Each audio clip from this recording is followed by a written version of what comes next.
Oh no. I guess I'm gonna have to throw away a bunch of the first part of the stream. Yeah, sorry TJD. I turned Nightbot on with defaults and I just need to turn it off. Let's see. We'll just get out of there, Nightbot. Is that,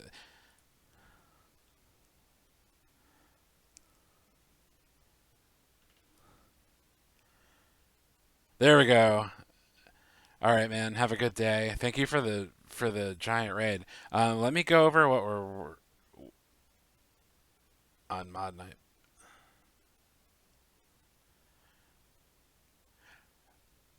Oh man, so much chat to deal with. I will I I will thank everybody in mass for the follows.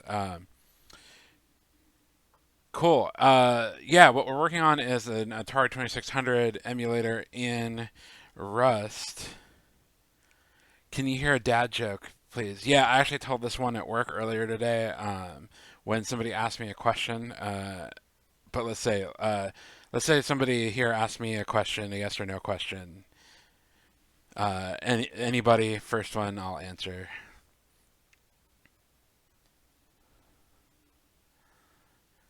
Do you like Envim? The short answer is yes. The long answer is yes. There you go. Um, didn't say it's good, but it was a dad joke nonetheless. Um, cool. Let's see. Let me go over what we're doing here, and I might be in like kind of a bad state to show you what's happening. So let me just stash my changes for now.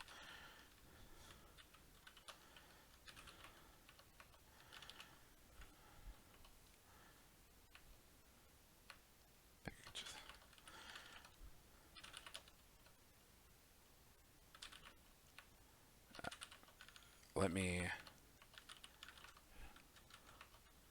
give me a second. I'll make it a commit.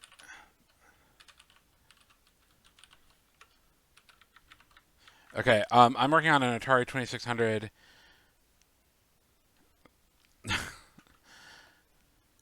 Oh, I don't have a keyboard set up. I will show you my keyboard. It's actually causing me some problems right now.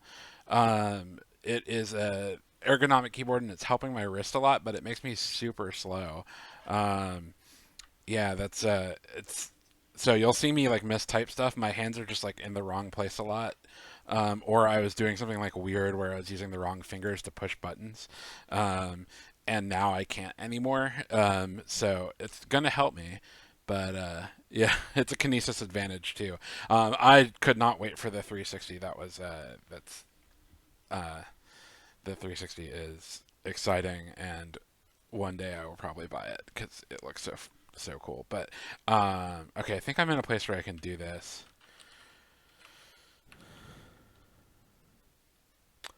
Oh no! Oh, I committed it. Then I need to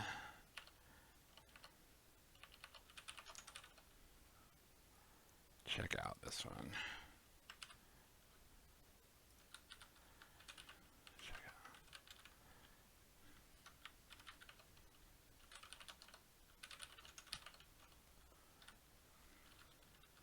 Cargo run.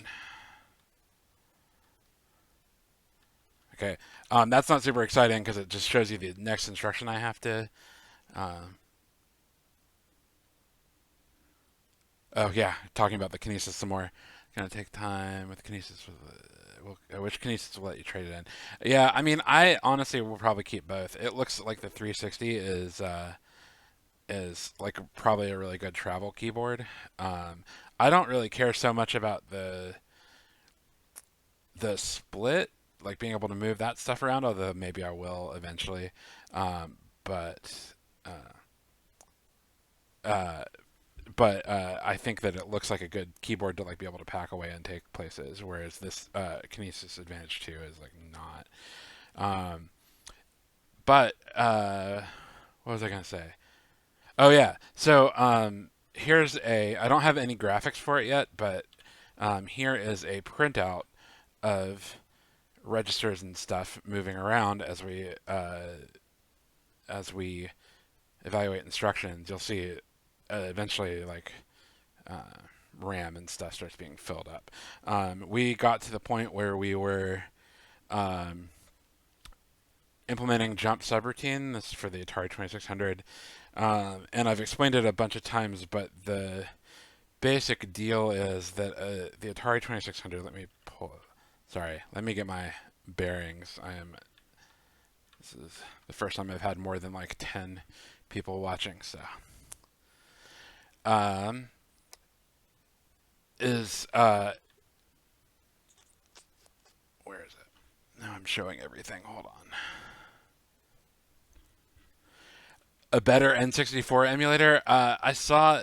Actually, this is a little bit inspired by a guy who is a Twitch streamer that has a bunch of videos on YouTube who did try and do an N64 emulator. It's like Ferris does or builds emulators or something like that. I watched a bunch of those back in the day, um, and he got pretty far, but it seems kind of insane. Yeah, the Atari 2600 is like kind of crazy in and of itself. The 6502 chip, and on top of that, it's like imagining doing a 64-bit gaming chip with like graphics and stuff like that. Um, is that a link to Ferris? Yeah, it's worth watching. He's pretty interesting. So anyway, the basic deal is that Atari 2600 uses a 6502 chip that normally addresses It's an 8-bit processor, but it has a 16-bit address bus. But they cheaped out because those were too expensive. Stream stuff. Thank you. Yeah, that's right. Um, uh, they cheaped out because those were too expensive and made a 6507 chip, or used the 6507 chip that only has 13 address pins. So you still address things as if it's a 16-bit address bus, um, but instead of being able, like, you can still address the whole range. So instead of just like not returning a value or not setting a value, they just actually mirrored the entire address range from 0 to 1 FFF a bunch of times, right?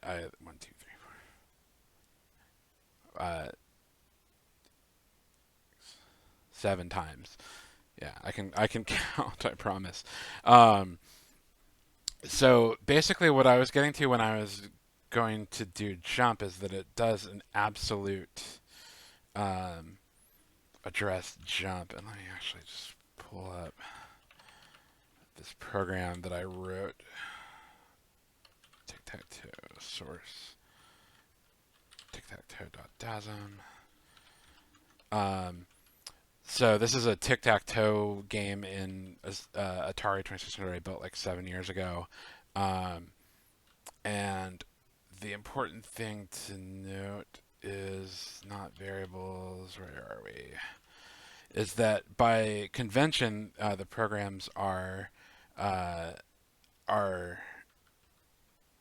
are set, or the program memory is set to F for the assembler is set to F000, which is a mirror of the actual address, which would be 1.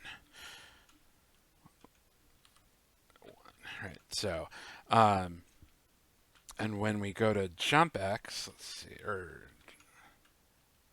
jump subroutine, this label vertical sync is by the assembler is something like F0. I think it's actually F0, F0. And the way I set up the program memory, it was out of bounds. The real thing you need here is 10F0. So my first attempt was just to like change that. Let me go back to my program.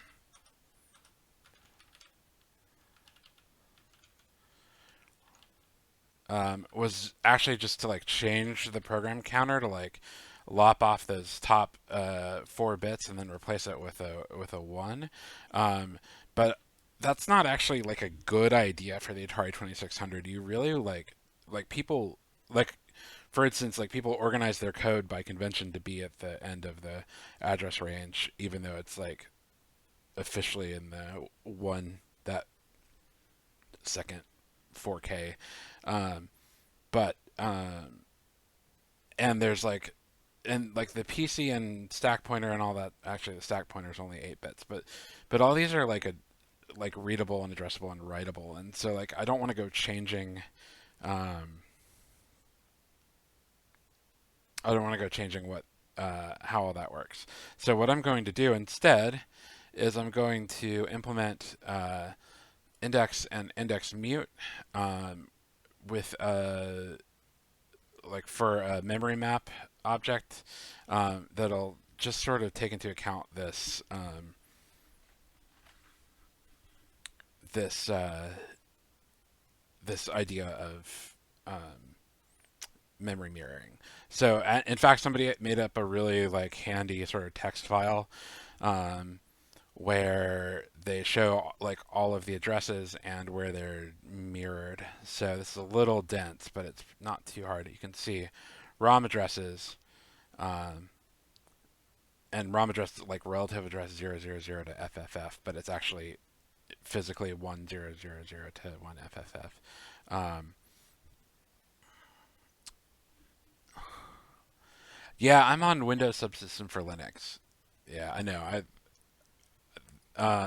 I could open this in Vim, but my Vim address space is pretty tight. So yeah, I know. I have never. This it's actually Ubuntu in Windows subsystem for Linux. I have never.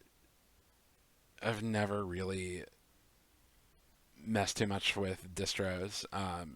I like Unix and Linux systems, um, but like Ubuntu just kind of works for me. I've heard about Pop OS. That might be worth picking up. Yeah, basically my uh, yeah, right. I'm this is sort of my gaming PC, so I'm thinking like a dual boot situation. My laptops that I normally do work on, which are Mac OS, are not capable of handling the streaming at the same time. So I did this as an intermediary. Um, cool. So let's bring back what I had. If you do dual boot, I recommend putting each OS on different hard drives. Yeah, that's what I'm gonna do. I've got 2 solid states in this. I barely use this as a. Oh, nice. Um, and I barely use this as a gaming PC anymore, so it can take the sort of larger SSD. Uh,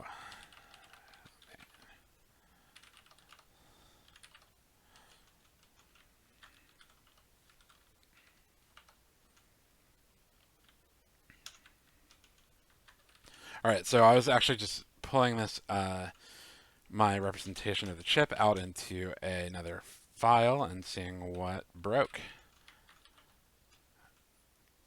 No, we'll load that file.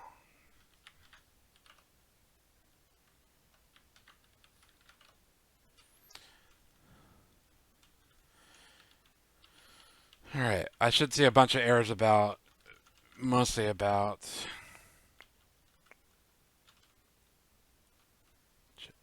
And I'm not seeing any errors at all. What's happening here? Not a type. Expected type. Found module. And that function new in module. Oh, right. I need to use the thing. We could probably actually call this something different. Why don't I rewrite this? Move source. And 6502 to source. We'll just call it chip for now, just to be really Precise chip.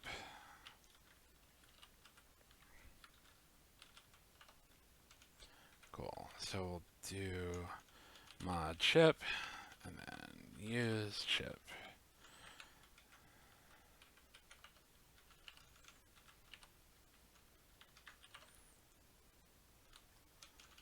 What doesn't it like about that? Private.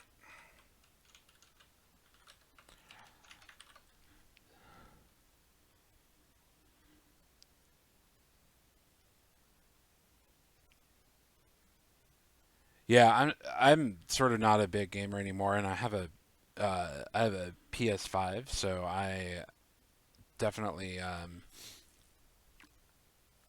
do most of my like gaming on that, and it works fine for things. I don't need like I haven't bought a graphics card in 8 years or something like that. I'm not looking to get into that market, so yeah, I feel like I'm gonna keep Windows around just because I kind of have it already, but I'll probably mostly use Linux, and I will try out Pop OS. I've been hearing a lot about that. So, okay, so we're gonna see a bunch of stuff about private members.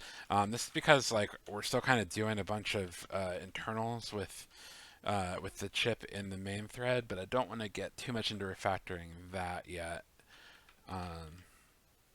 Or in the main thread, in the main sort of process.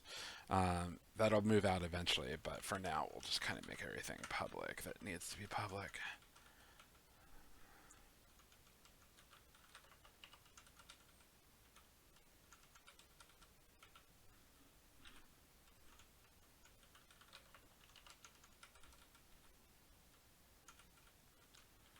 My Vim skills tell me that I should have done a macro for that. This public,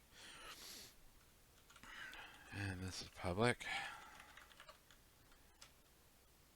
Alright, and if I did my job correctly, I should just be able to run the program again and get back to that instruction 20, which is the jump subroutine instruction. Alright, so now I'm going to think about tests. Eventually, this is a little exploratory for me, so I think I may backfill tests in this case. Thanks for the follow. I don't have my stuff set up right, so I can't see who it is. Is it Lord M2TE? Oh, another one. Yeah, you guys, thanks for bearing with me. This is like my fourth stream. I am sort of getting into having all my stuff set up. Apparently, I did not set up a place where I can easily see my follows myself. Actually, I think I can kind of fix that one in a second.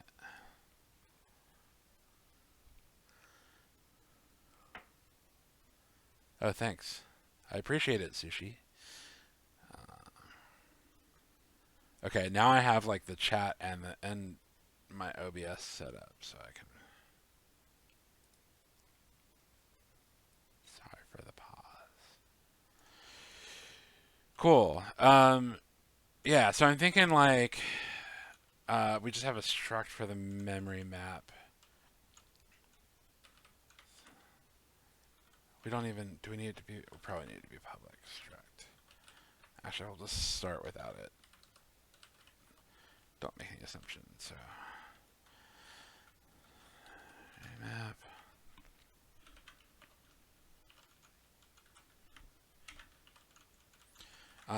The program counter, stack pointer, all that stuff is also in the memory map, although I'm less sort of worried about that. We may move it over to where it should be eventually. Auto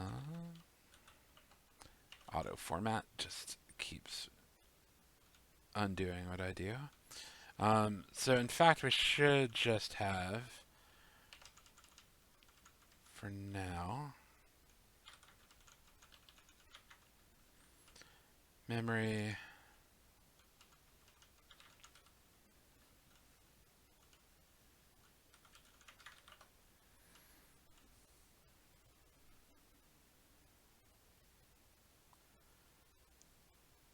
Is the name already a dad joke? Or does it just say dad? Oh, anything Joe's. Yeah, that is dad joke. Okay, yeah. You got me. I'd never even thought about that. Yeah. Uh, that's my clever names with Joe are like few and far between. My most common go-to is a joke from The Simpsons from many years ago, which is Joey Jojo Jr. But that is a pretty like that's a pretty common one, so I have to fight everybody on new platforms for Joey Jojo Jr. Anything Joe's is my fallback. So okay, so there's actually more to it than this.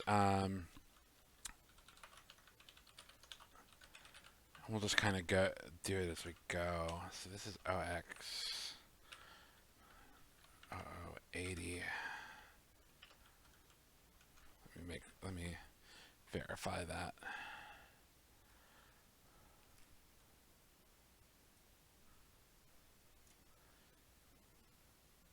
Yeah.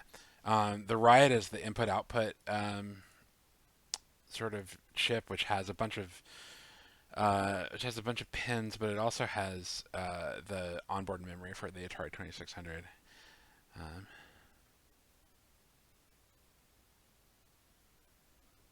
yeah. Okay. That's actually not a bad idea.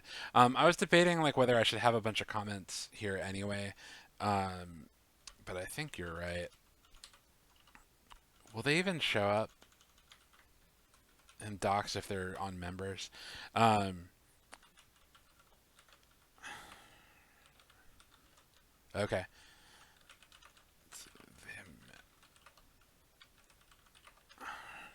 Of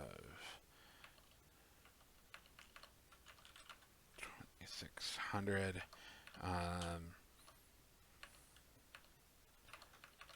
including uh, Riot, TIA, RAM, and program.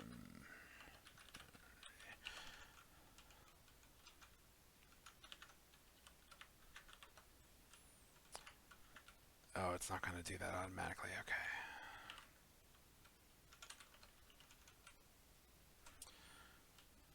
Nice. Um, definitely derive debug for this. Nope, we won't because that is going to be huge if we print it out. We can do that on our own at some point. Um, yeah, so 0x.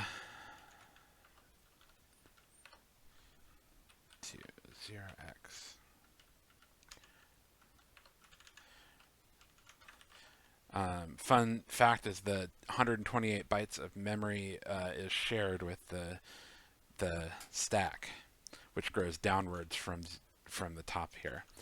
Um, so that's always fun to deal with on these old machines.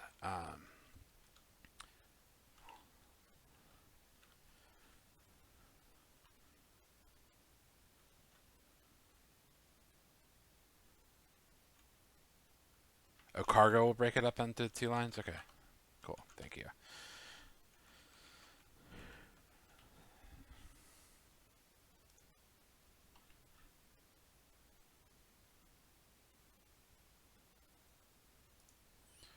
Awesome. All right.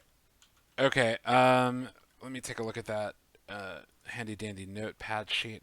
TIA addresses are 00 to 3F. See, those are mirrored um, several times in this like lower range too.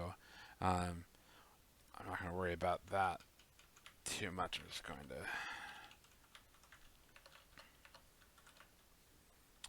TIA. It's U8.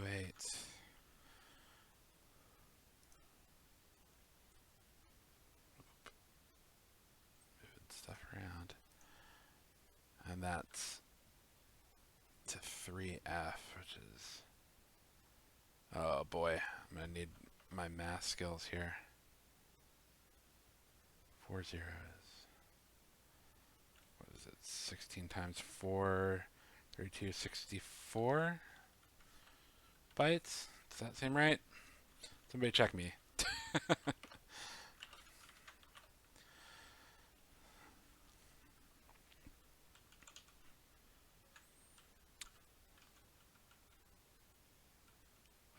like about this. Doesn't like that I put a semicolon there. Okay.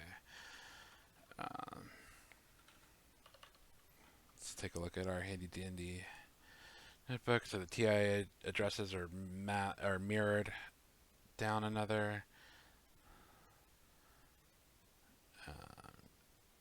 That's the RAM. Okay, and then the rest of the riot addresses are in this range.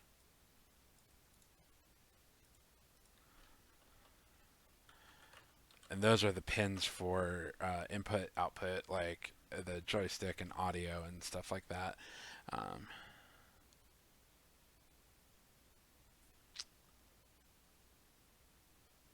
Ooh, good thinking. Let's give it a try. Um,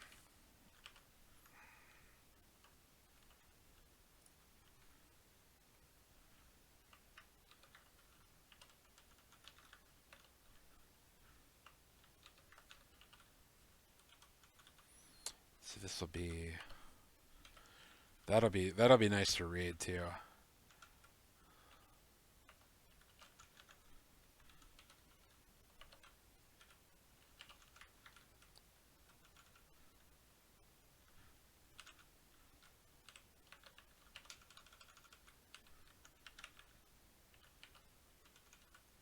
Really messed that up.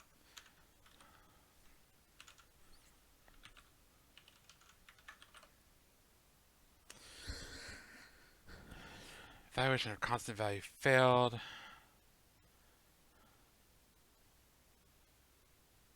Oh, I need to do it the other way around. That's why.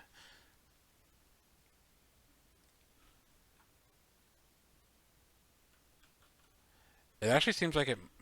Let me see what you said, Lord. You might actually be able to write, yeah, because the subtraction is a constant expression. I mean, looking at the size, you might need to do some. Probably do that constant function. I think it looks like I just put these the wrong way around, but it looks like it'll actually just work this way, which is like super, super cool.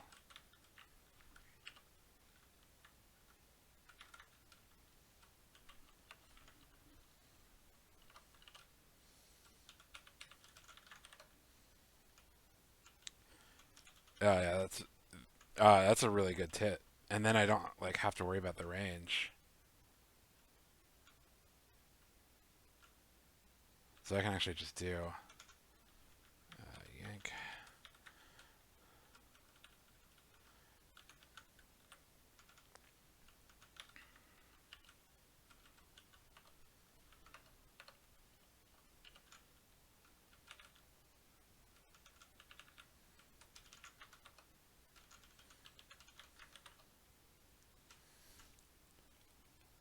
Dude, Lord, that is a great tip. I would never have thought to do constant time subtraction for the type there. That's awesome. Thank you.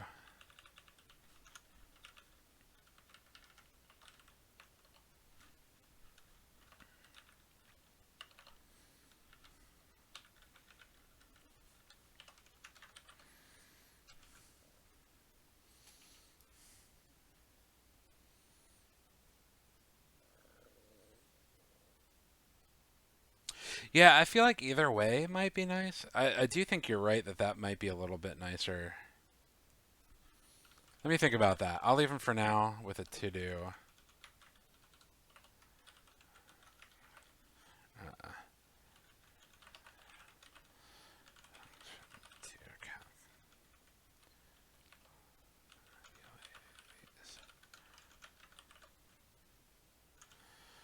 Uh, and I think that we've. Let me take a look at our handy dandy notepad. I think that we've probably done everything we need to do. ROM addresses are there. Everything else, we can go through everything that's not a mirror. So zero page, yeah, right. Right, RAM is zero page. Zero page literally just means the first 256 bytes. Is that right? I think so. So those are the riot addresses. Yeah.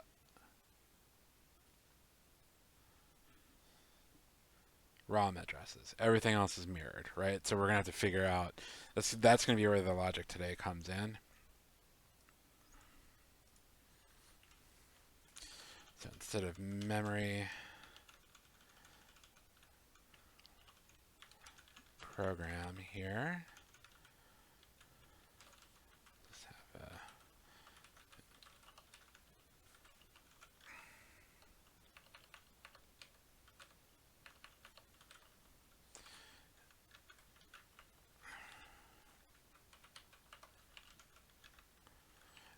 and then we'll have a whole bunch of compiler errors to deal with, which will probably drive out the rest of the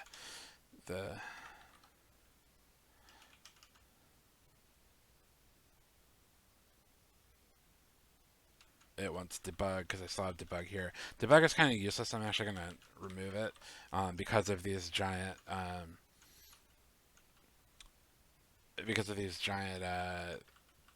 sort of memory ranges. It just prints out a bunch of zeros. Eventually, I will implement a debug myself and like make those look nice. But for now, we can actually just when it's working, we can just print out that sort of debug terminal user interface thing.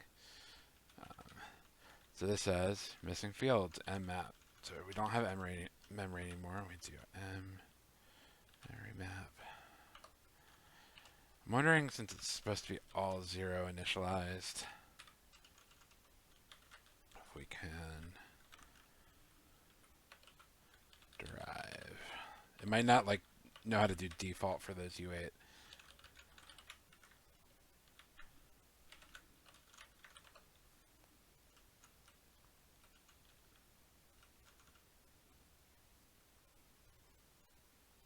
Yeah, it doesn't know how to do that. Oh, also those don't look right.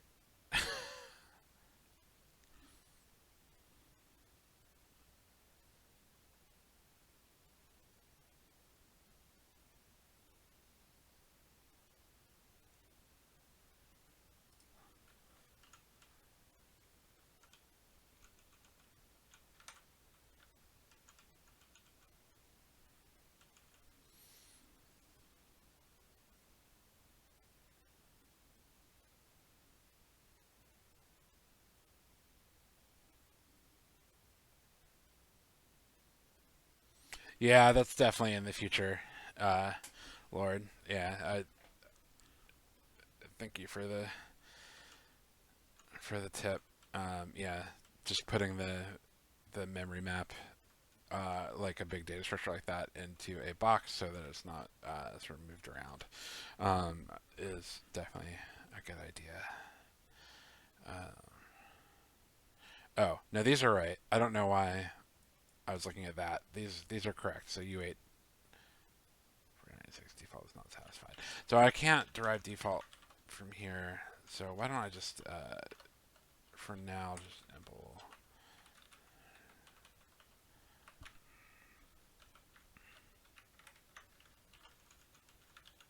just steal the new implementation from down here. So the only thing it does need is the program self memory map.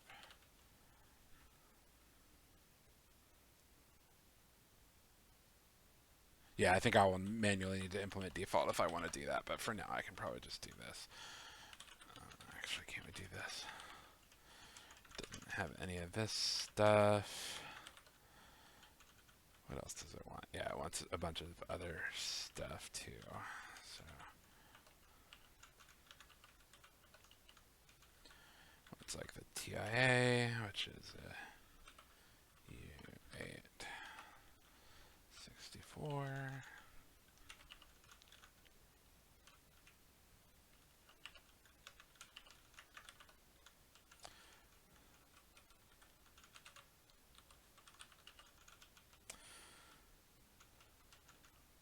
Am I gonna have to repeat that?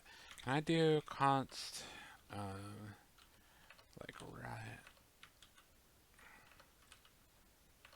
TIA side?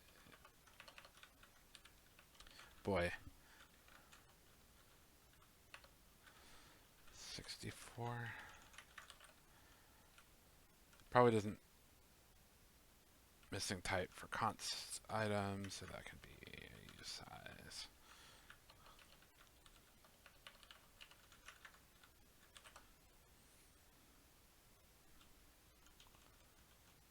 Oh yeah, I guess also.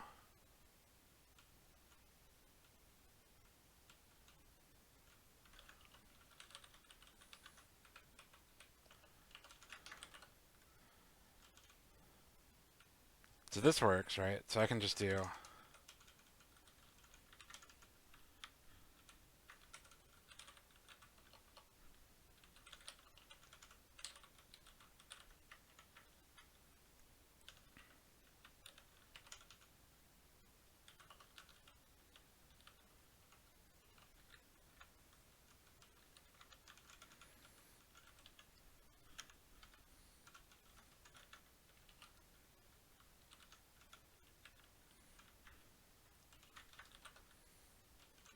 actually, well, this will be easier to deal with.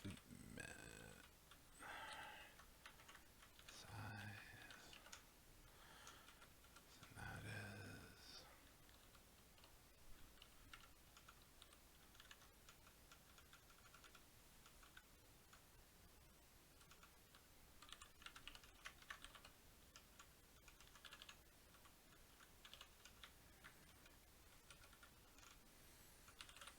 program size.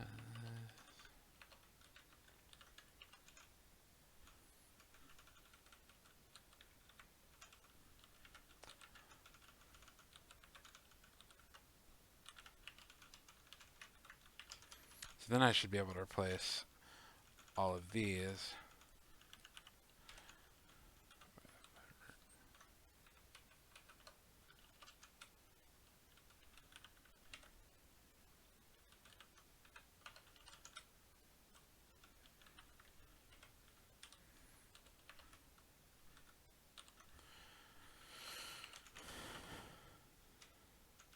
What doesn't it like here? That's right. This is 2.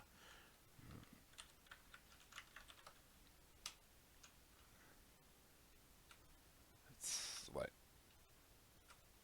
what is it saying? Memory map defined here. Something it doesn't. Oh, I think that's just information for these compiler errors that are happening. So TIA size, riot size.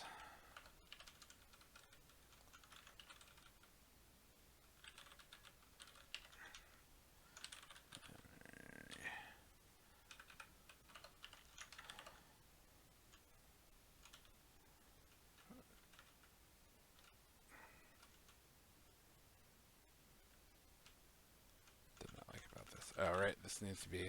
I think this might be what you were saying. Yes, these are zeros.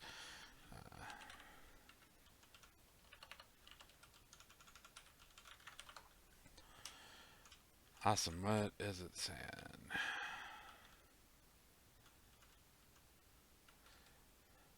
Memory map defined here.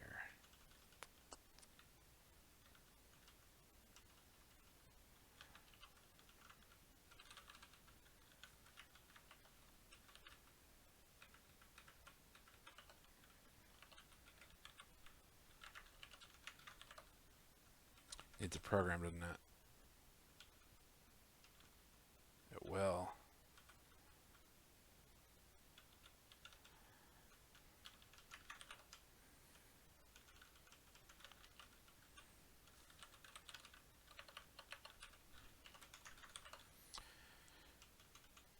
Okay, what's this compiler error? Expected value found struct memory map. Use the path separator. Is that what's going on? It doesn't like how I. Whoa.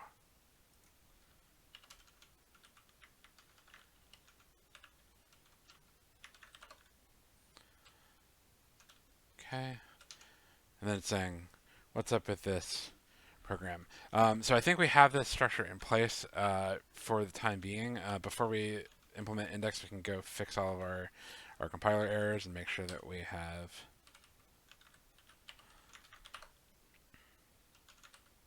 probably that memory map is public. Make sure that it's still working as intended. Yeah. Eventually we'll just get rid of all of these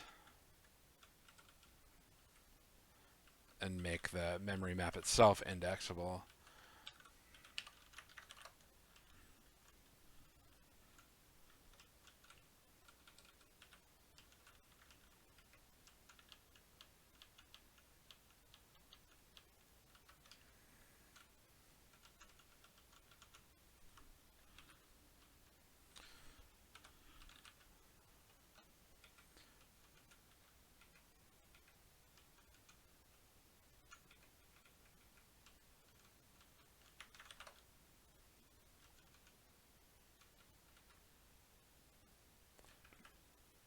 It's private type.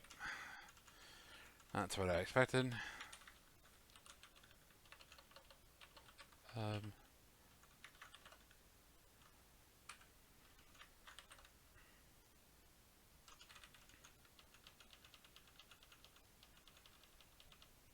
I do believe I'm out of errors, so let's see if it runs again. And I should see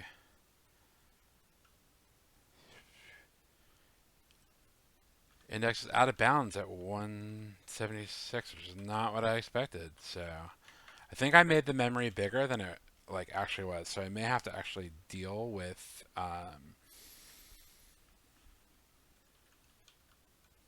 I may actually have to deal with this mirroring already. The only graphical output it has so far, actually, you may not have been around to see this. It does not have graphical output yet, but it does have a debug panel. Let me show you that real quick. If I stash, doesn't care about chips. So then if I do cargo,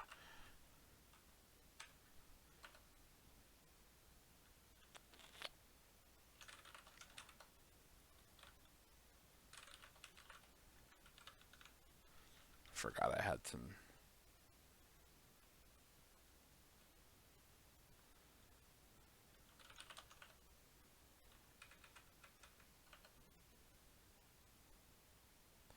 So I have this showing what's happening to the registers as the thing runs. That was in a loop that initializes all the memory that it was going over.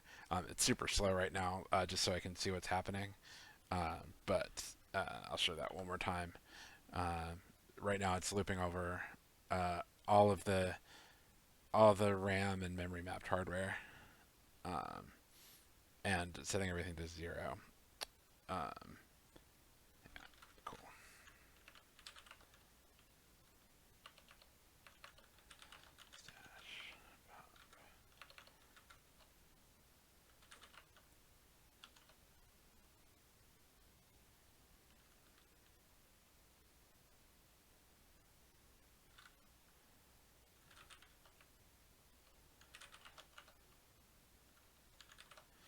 I may have gotten myself into a really weird situation here.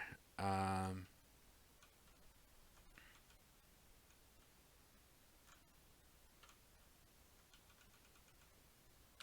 now I want to keep my stash changes here.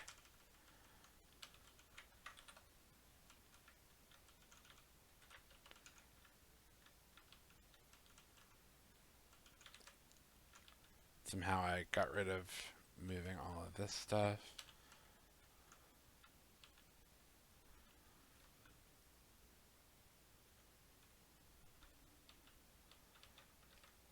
I think I'm good. I think I fixed it.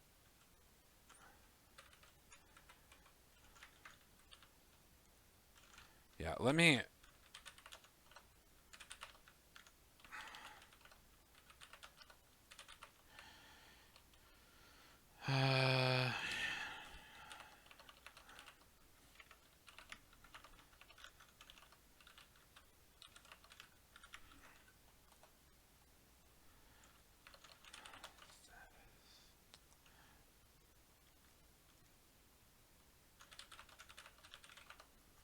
so I want to push this out to a different branch. So I'm actually going to check out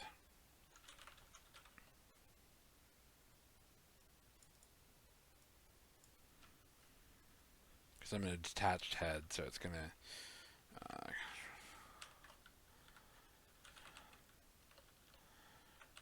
man,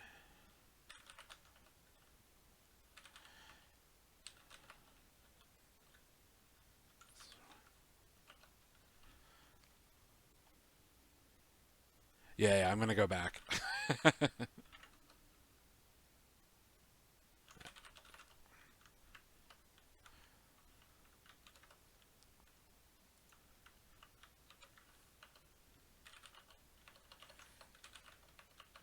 Actually, get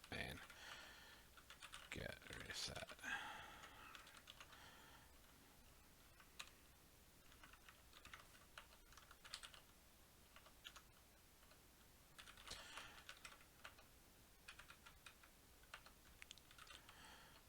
Let's see. I should be in a good spot.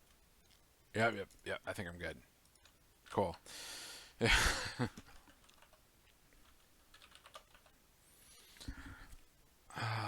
I have been streaming for an hour. I'm going to take a quick break, and then we're going to get to implementing index and index mute for this memory map, which should be a lot of fun. Here, we'll say this is going to be 3 minutes.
All right, everybody. I am back. Yeah, let me think about what I was going to do and get my bearings again. Yeah, we broke something because of the memory mapping. Before we had, uh, I had all the sort of memory mapped hardware and the RAM just in one 256 byte uh, block at the that's basically the 0 page, and that was working fine. The second half of that was memory. The first half of that was hardware-ish. There's a little more hardware attached at a higher address, but um, ended up uh, ended up messing that up because I put everything to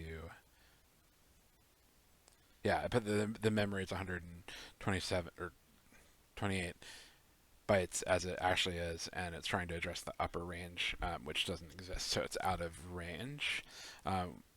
So we're gonna have to actually like this. No.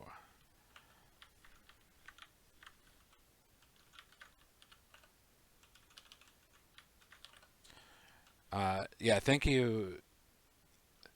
Oh, uh, thanks, Jano Dev. Party of 3.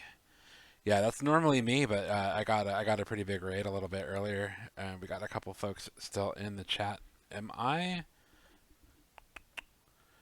Please tell me I'm unmuted. Yeah, I believe I'm unmuted. Jano Dev, how'd your stream go?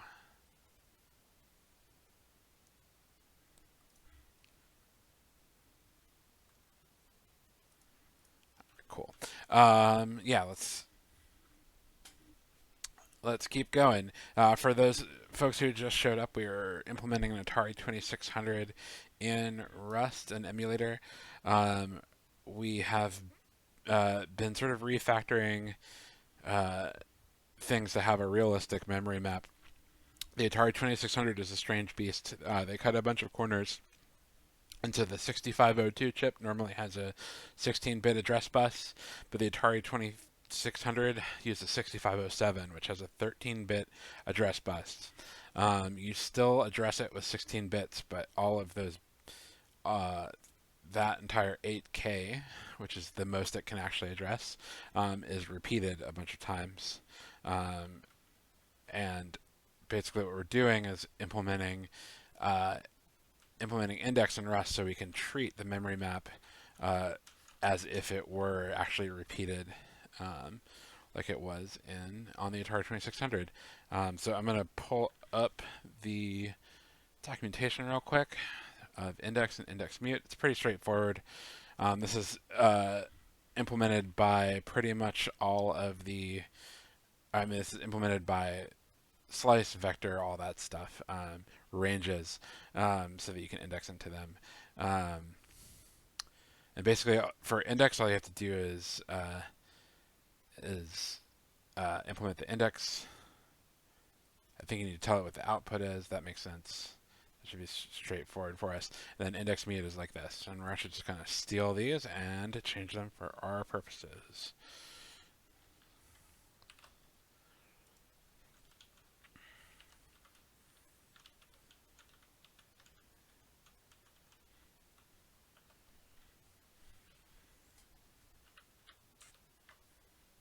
Oh, that's cool. I wonder if it'll format properly. There we go. So we're going to implement index of memory map. And this will actually solve a problem that we had in a bunch of other places. Let's see if I can find those as usize, where we're having to convert everything that we do to a usize because it's not indexable by a U8. In this case, it will in fact be indexable by a U8. So that should be pretty straightforward. So index U8 for memory map.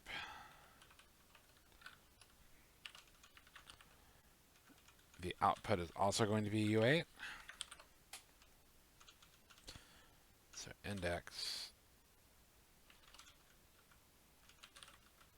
U8. You don't need to do any of this.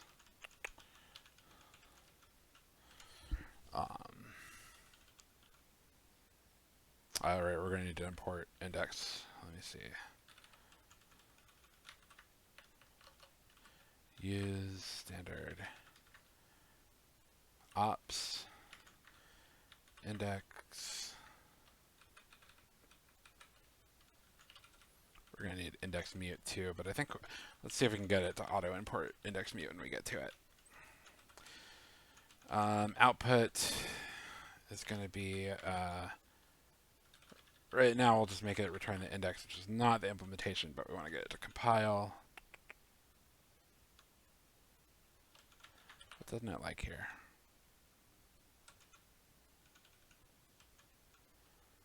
I must have done something really wrong here. Add reference here. But it didn't care about this. Huh. Let's fix the rest of it and see what we can do. That's really strange. Does it need to be a reference? Can I index without passing back a reference to? That might be what's going on.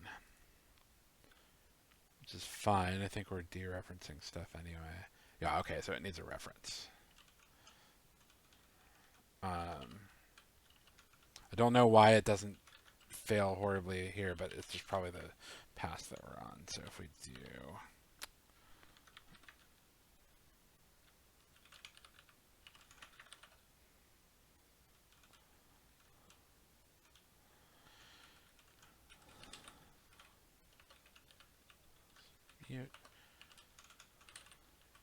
U8 for our memory map.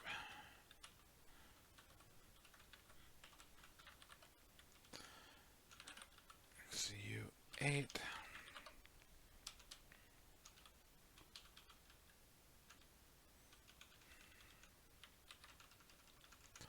I can't give out.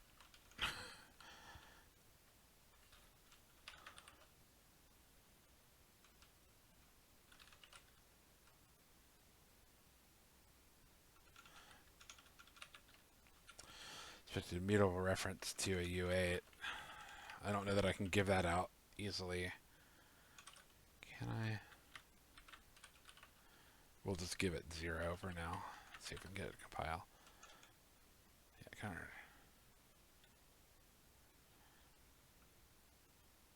Yeah, that's what I was thinking. We can't quite do that yet, but we will get there.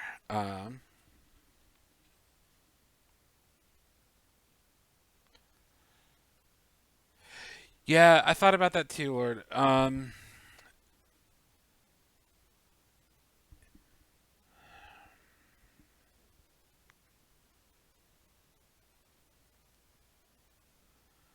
think you may have convinced me, in fact. You still have to implement index to basically always trim down to that first one, but the memory map is... Now, there's still some weird... So, yeah, so I think the problem is that that you have that range, so 0, 0, 0, 0, 2, what is it? 1 F F F F F F. This is obviously not put in comments because it's not real.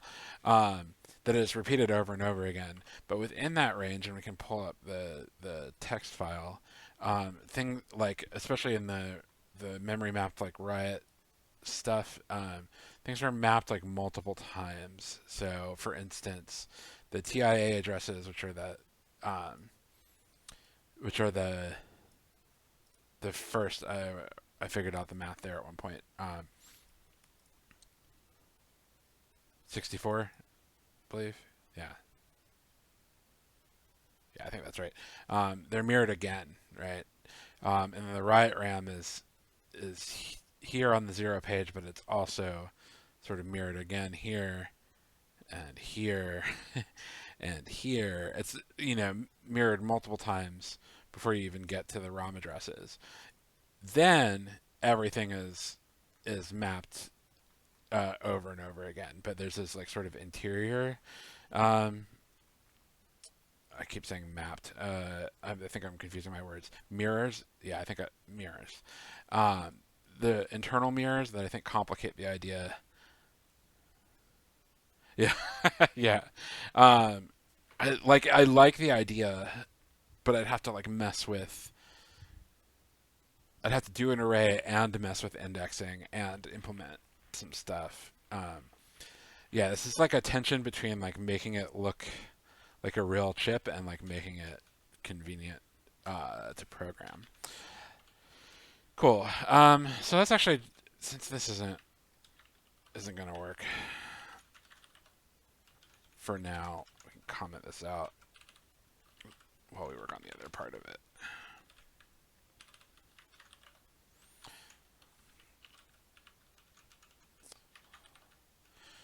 All right. And this is probably going to be mirrored a lot.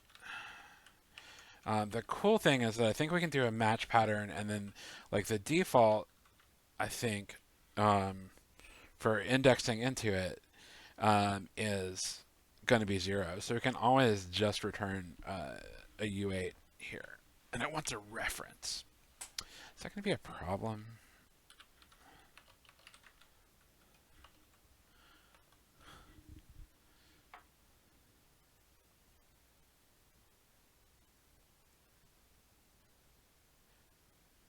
Yeah.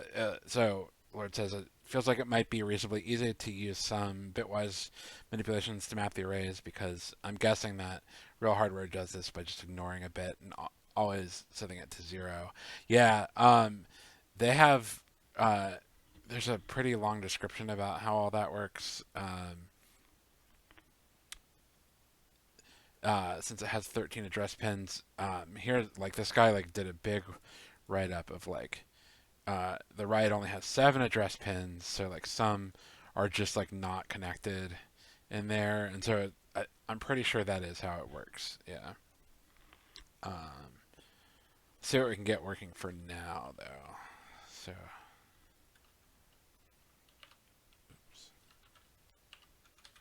see, I think this is gonna complain too. No, this doesn't complain at all. Apparently, I guess because it's copy, it's just fine. Unclosed delimiter, is that right? Yeah.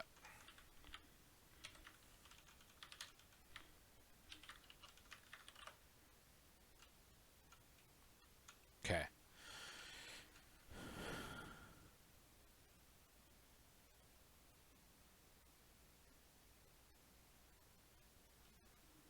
Returning a reference shouldn't be a problem with ownership because the reference would be into itself. Yeah, yeah, I agree. I agree. I don't even think it's going to be a problem in this case. I just can't, or in the index mute case, I just can't like make a temporary value that like I give away to make it happy for now. So let's do this.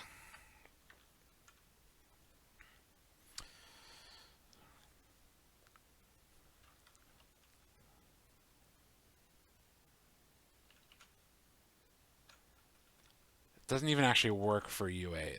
See, this is the problem.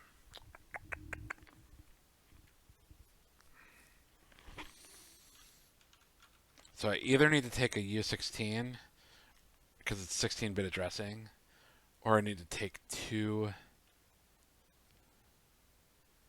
U8s.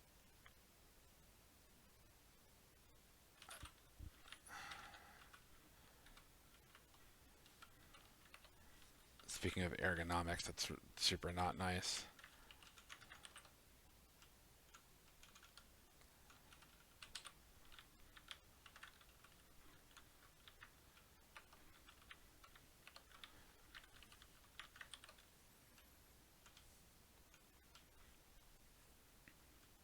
Yeah, I think I'm gonna do that. Yeah, that's exactly right. I'll just construct them if I need them.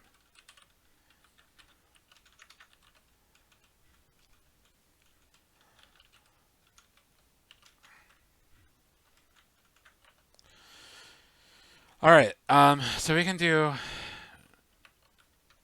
So the problem is, I'm gonna need.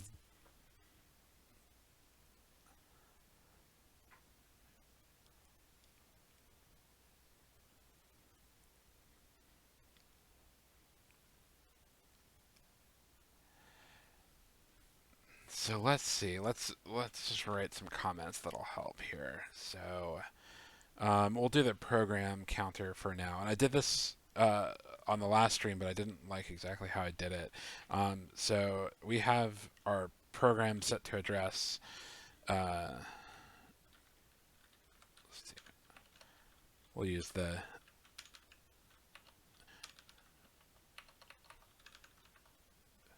um, or F0 F000, for instance. So if we're indexing into the program, we might be, if we're jumping in an absolute sense, we might be indexing somewhere in here. So yeah, this is going to be the first byte of the program memory. So then what we actually want to do is return the first byte of the program memory here. So that the high byte there looks like 1111000. What we need to do is basically swap it from whatever it is.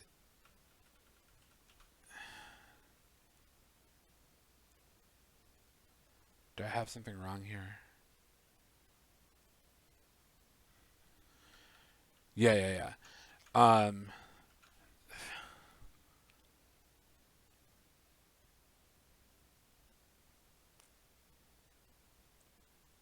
Oh, sweet. Thank you for that. I would have had to go find the Laura just posted about converting between a slice of two U8s and a U16, which is super helpful. So maybe that's what we do. No, I feel like we do that outside of here. We'll just do the. We'll see. Um, so what I want there is 0001. I think we're going to get some patterns because another place. So at this level, this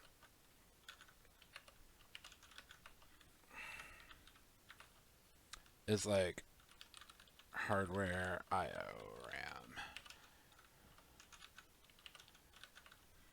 This one is program memory, right? So this looks like this. We're mapping it to there. And this one actually looks, I think we can just mask out the top three. I think it might be that easy, at least for the program stuff. So in this case, right, this is, and if we mask out the top three, yeah.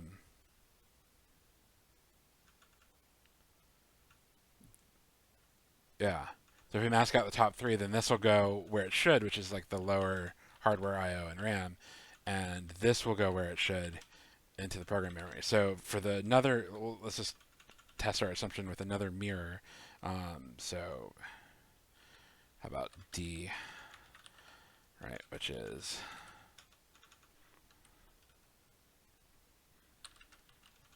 that right?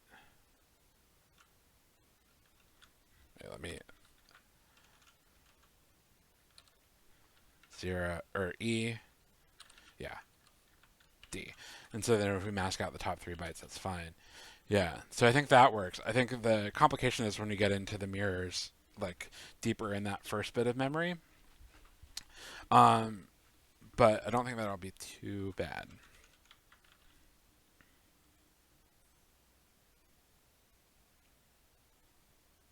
Oh, nice.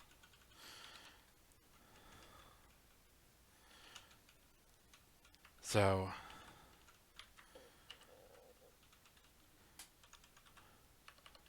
we're going to match. Actually, let's do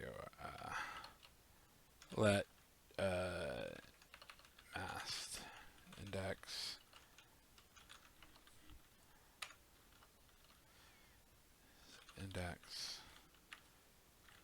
and Thank you for the follow, Flory. How's it going?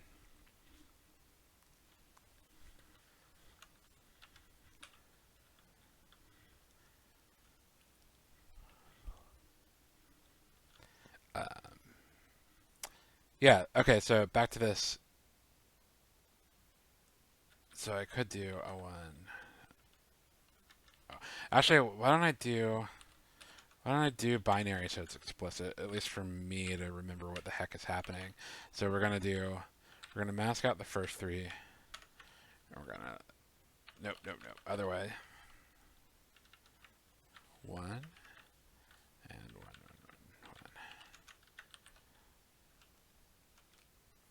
What I don't think I can do, I think I will need to like,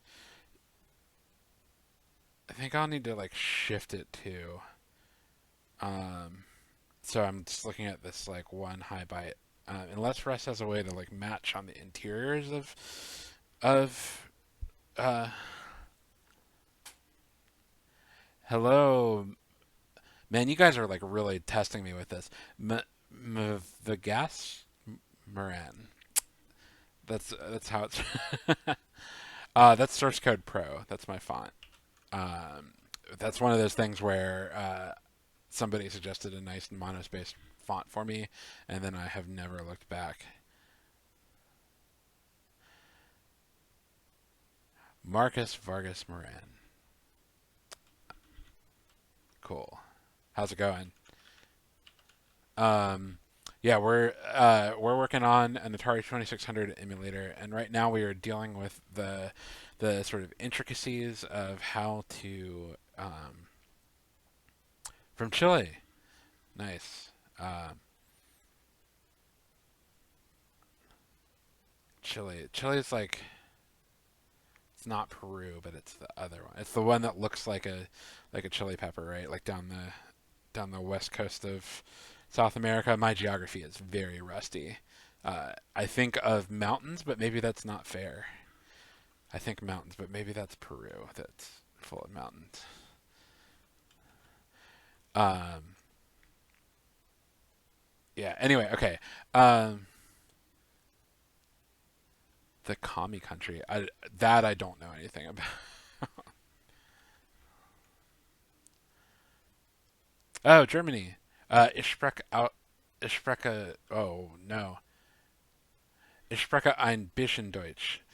Very little now. I studied it in college, and like I can say ich spreche ein bisschen Deutsch and wie sagt man uh, Chile in auf Deutsch, right? How does one say?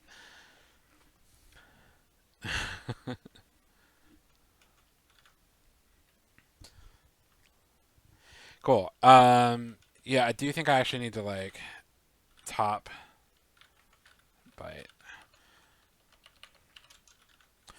So I'm masking out the top 3 bytes, and then I want to shift that to the right by 4.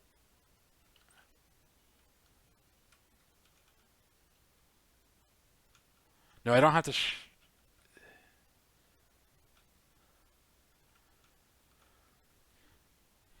I should by the right by 8. So I'm getting rid of. I'm chopping off this, and I should be left with either 0 something or 1 something. Then you get drunk. Yeah. I feel like I need to be like I need to be even a little more brutal than that. I need to shift by. I need to shift by 12, right? So, because this full thing is.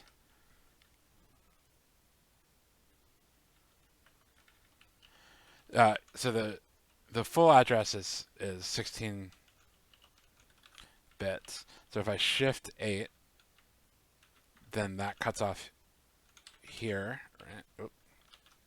And then if I shift 4 more, then I either get 1 or 0, right? I believe.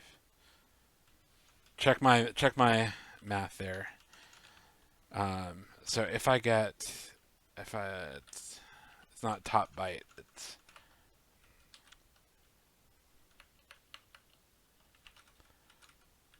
be funny here. Nibble.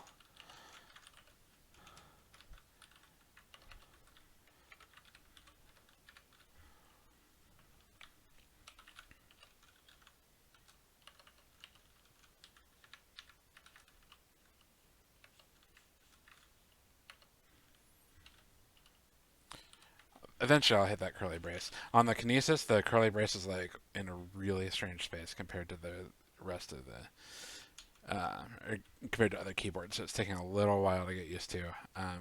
I am not brave enough to remap my symbol keys like Primogen has. Missing match arm, right? So it's gonna be. So basically, I'm gonna do. I think I should be able to. I'll just do default.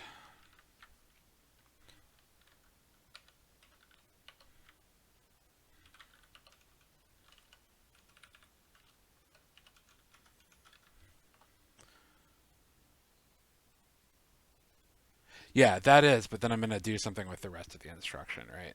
Um, like, there's probably a better way to do this. I think this works, though, just for matching. I'll need the bottom part for, for the top level mirroring, that, like, every 4K mirroring that happens where the program counters in the top, or every 8K mirroring where the program counters in the top, or program is in the top 4K and the rest is in the bottom. I think this works. Yeah, that and does need to take precedence. You're right. Normally, Clippy, like when it's ambiguous, like really messes with you, but that's actually a really good idea. Um, yeah, Clippy will tell you. Um, so basically, in the default case, I'm going to return a. I'm just for now. I'm going to return since it needs a reference to 0. Match could be replaced. Okay, yeah, Clippy is working. So what happens if I delete this? Will always return 0. Yeah. Oh, okay. That's what you were talking about. Yes. Okay, that makes sense. Please explain a nibble in excruciating detail. I do believe it's a joke, but I don't know where from I've heard it. So it's a joke on byte, which is 8 bits, and I think that people wanted a way to talk about a unit of 4 bits, especially since it's represented by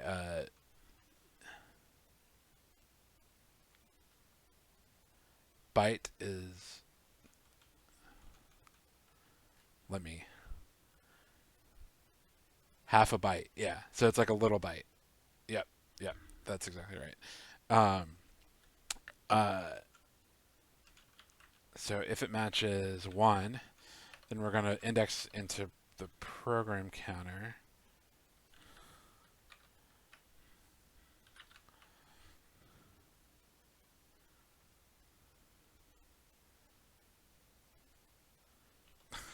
That's up to the individual, my friend.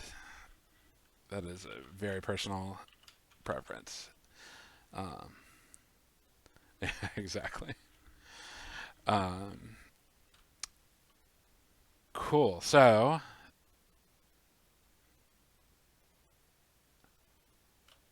right. So in the case that this matches 1, um, we need actually need the.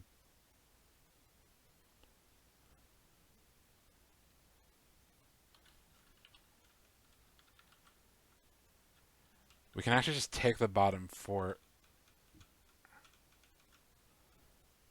Oh, this won't even match, right? Because this is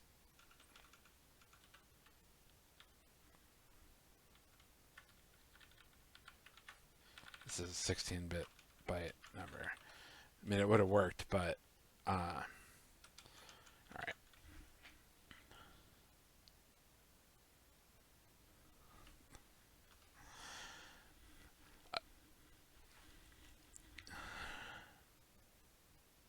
Didn't get to word.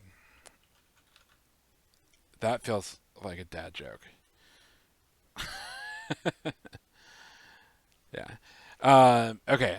So then we need to. So I think we can actually just.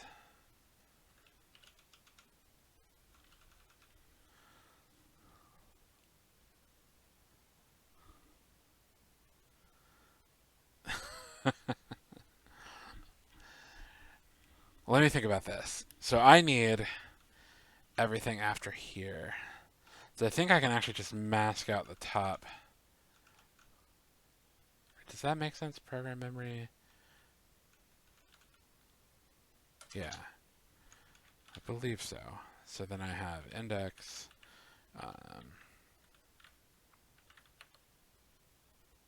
And I'm just going to do this with.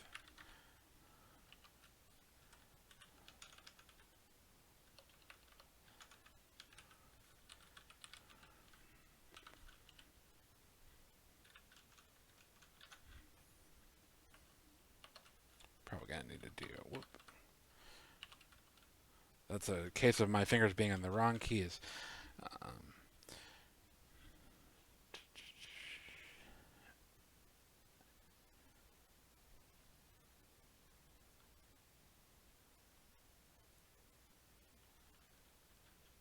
so I think I can do. I'm just going to mask out.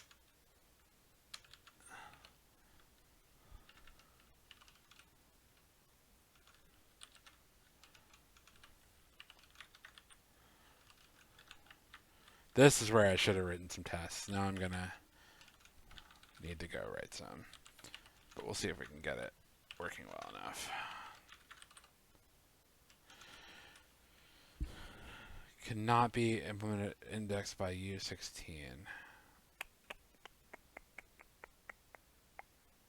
Right. As U size.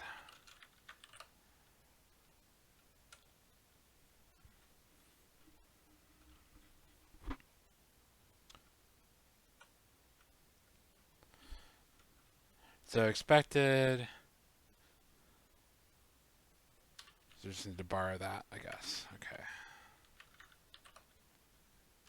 Rather than just returning it there. All right. So that actually should. Yeah. I just saw your chat. Got to cast to U size. The good thing about doing these indexes here is that like I shouldn't have to cast a U size from anywhere else. So that's the whole plan. Let's see. I'm probably nope.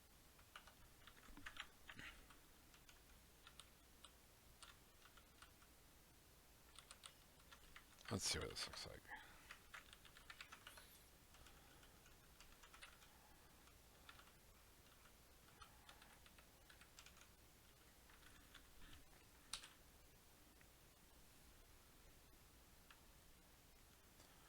All right. It's still panicking at out of bounds, but that's because we haven't implemented index mute yet. So let's go there first. So let's take a look. Panicked at 176.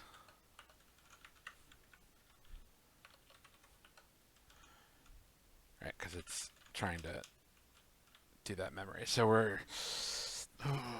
I feel like I just want to try and implement the one half of this first, and then.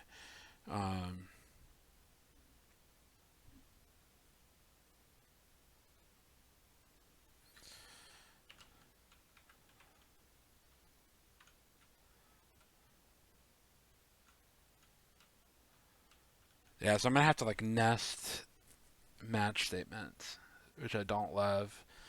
There's probably a clever way. Nefty9, thanks for the follow. How are you doing today? Yeah, they definitely need to write some tests for this. I feel like I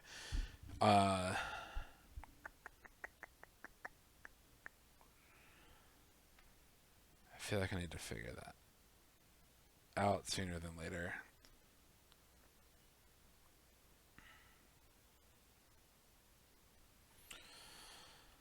This may actually be a better.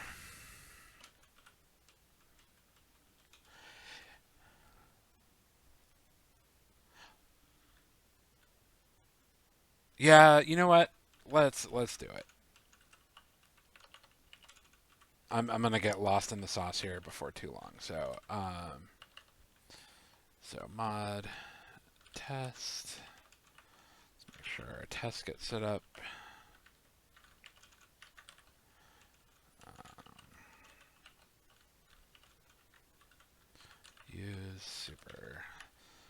star. I need a snippet for this. I always forget this setup, but it's like,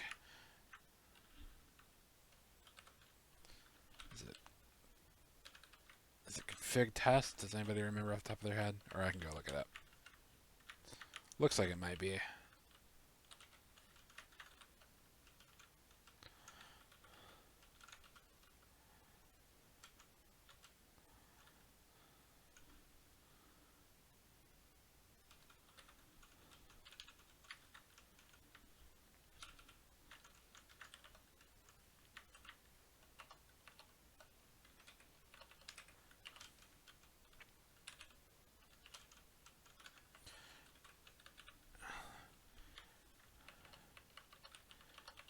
Test index.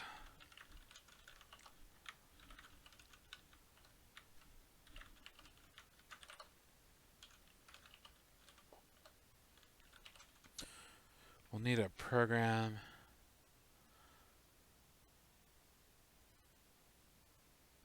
Okay, that's right. Okay. Thank you. It's definitely something I could go look up. But I appreciate you being here to remind me how all this stuff works. All right. We're gonna assert false. Just make sure this test is set up properly. Map comma t. Right. So I'm mapping the leader T button to do cargo test. It's going to write the buffer, and then it's going to run cargo test, which will open a new terminal. So let's test that. All right, so it failed. Yeah. Failed assertion false. So that works fine. Let's actually just get rid of this for a second while we test this.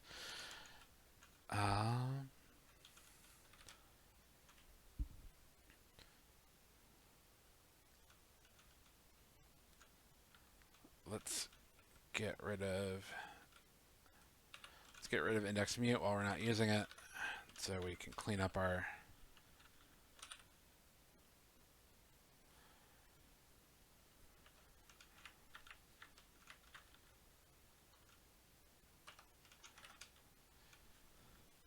Thanks for the follows, Senior K.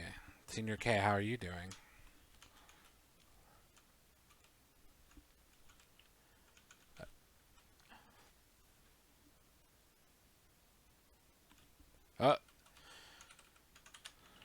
Lord, you are keeping me on task. Thank you. Thanks for the follow. Oh, that's you again. You said how to say your name. Let me scroll up and see what that looks like. You guys have been chatty. Marcos Vargas Moran.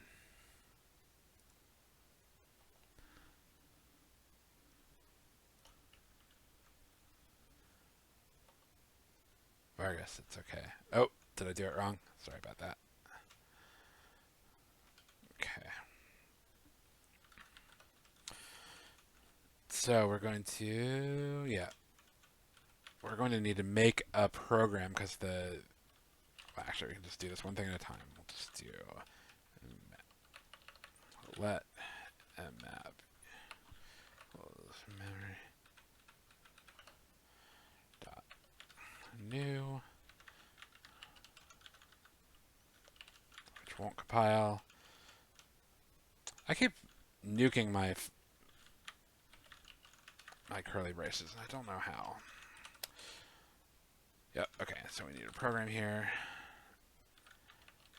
We don't care what it is. It needs to be a particular size. So let program equal 0u8 of, let's make sure that I'm right about that. Program size. Oh, I can just do program size here.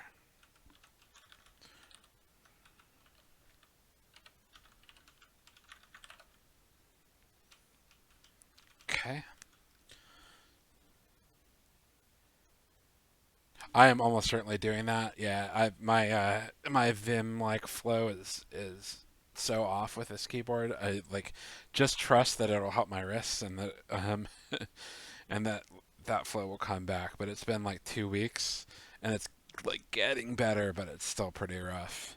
Um,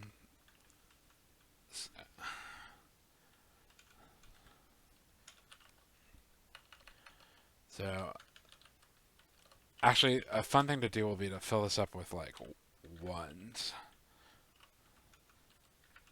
because it'll return zero by default. But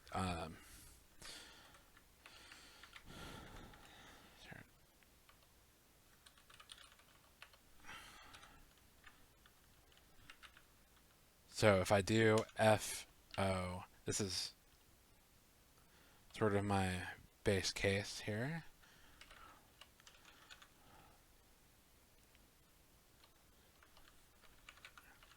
One.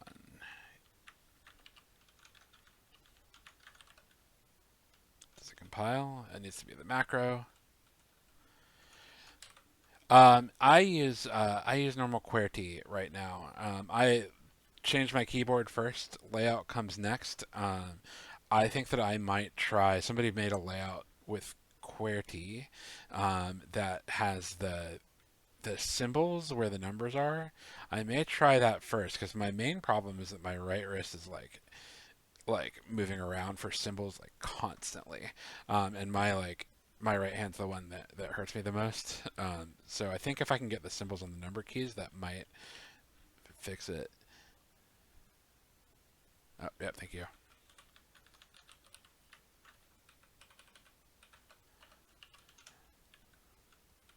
That'll look a lot. That'll probably give me better output, right?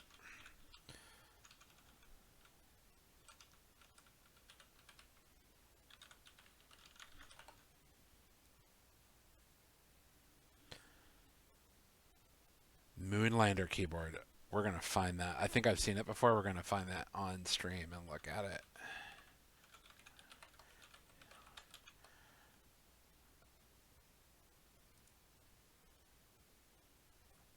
Oh, okay, yeah. It reminds me. I have an Ergodox sitting around somewhere that I like could never quite get the hang of. It reminds me of like an Ergodox like souped up. Um, but like now that I've got the Kinesis, I might actually be able to use my Ergodox since it's got like the columns and stuff like that too. Um,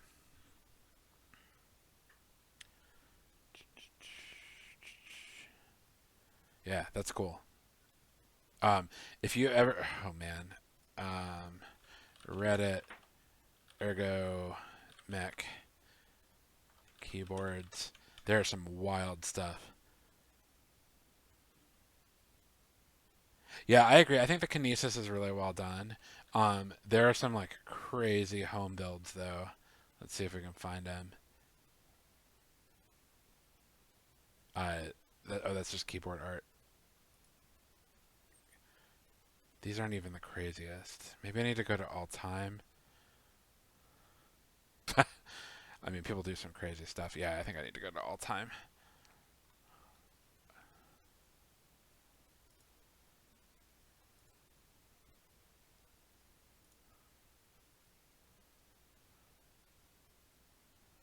Yeah, like these things. Did Kinesis appear on Men in Black? I had no idea.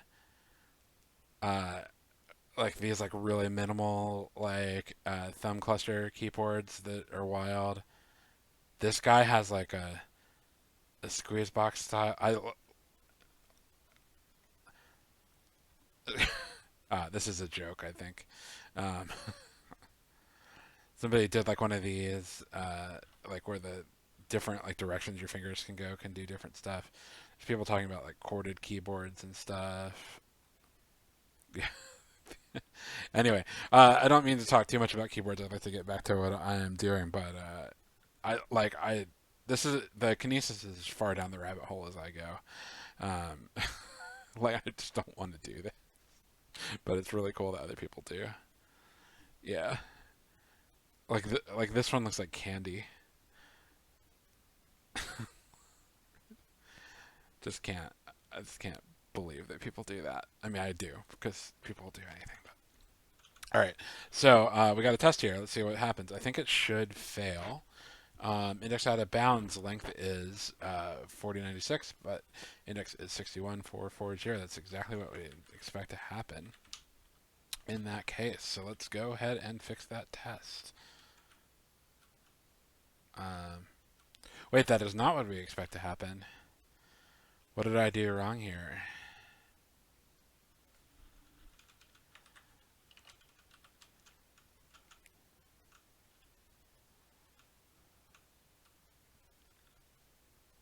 Right, other way around.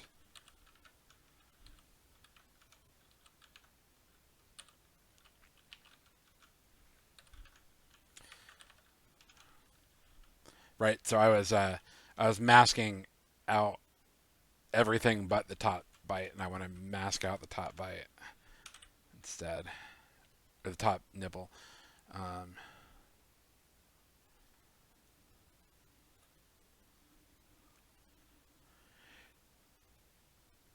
macros scoop. How's it going? Yannick Hosner, how are you doing today?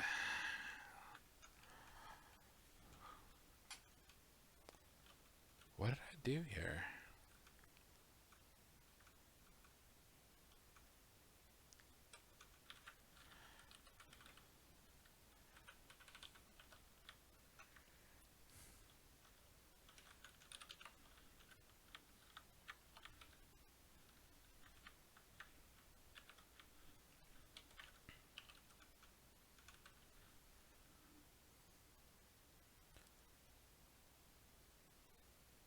I have not seen. I'm doing good. I'm sort of working on indexing stuff. I'm working on an Atari 2600 emulator. I've said this about 10 times, but the Atari 2600 emulator has like a weird sort of memory map situation where it can only address 8K of memory, but it's a 16-bit address bus. So like instead of it like repeats, it mirrors its memory every 8K, which is just kind of like wild. And so we're having to deal with that in the case of this emulator. Um, so that's what I'm working on now, and I'm trying to figure out why exactly um,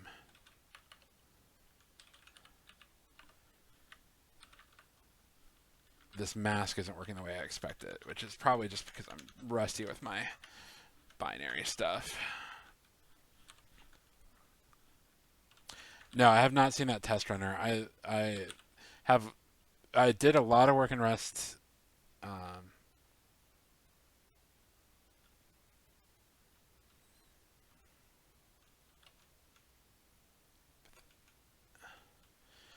Out of bounds.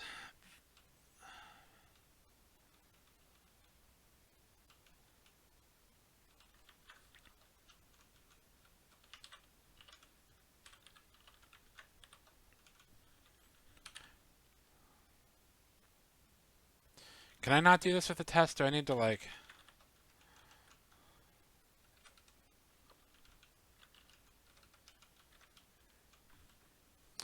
Thank you for the follow, Luis. How's it going? Yes, you're right. You're right. Thank you.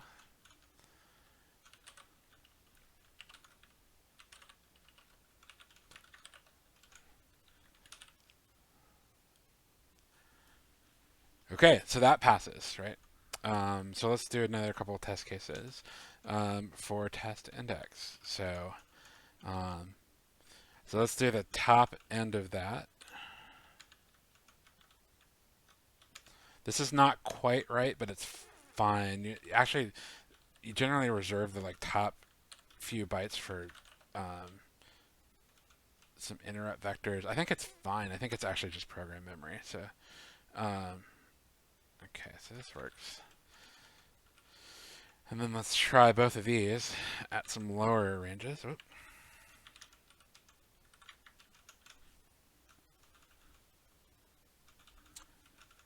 I appreciate it, Lord. You are definitely keeping me on track here and finding my silly mistakes. So, um,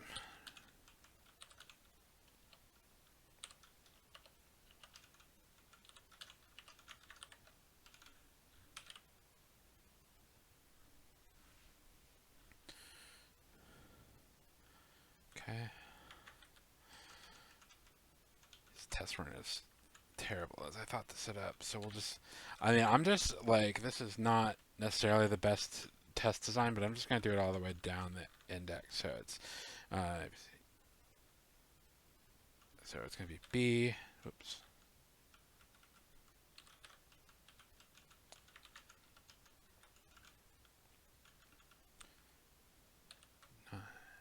Nine.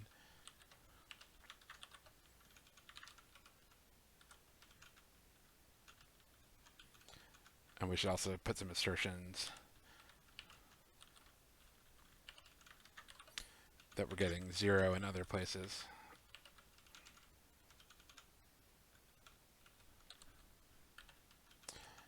Okay, I may skip some. This is kind of ridiculous. So why don't we just take out every other? We'll go down, yeah, FD, and then 9, 5. To where they actually live, which is 1.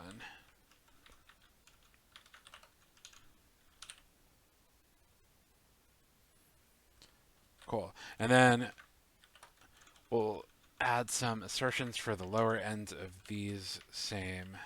Whoa. Wow. At least I'm like kind of predictable with the way my thumbs kind of mess up. So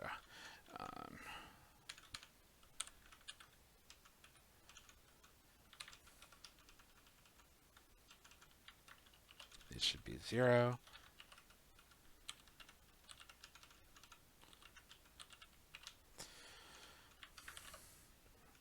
For now. I'm not going to do it all the way down. I'm going to do it at the bottom, though.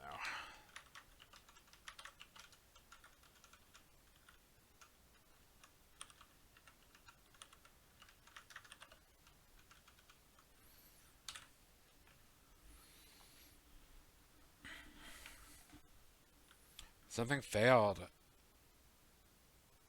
Oh, I think I forgot to change some 1s over. Yeah.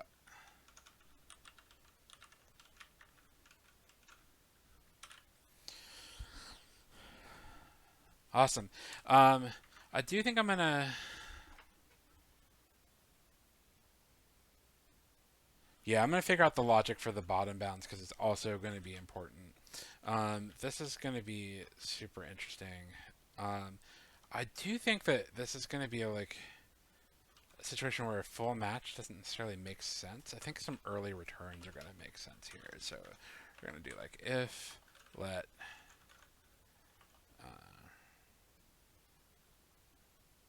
1 equal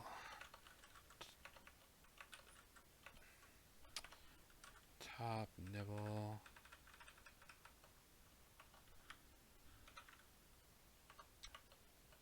Doesn't need to be let. Sorry. I can just be a straight. I'm always used to switching between. So if that return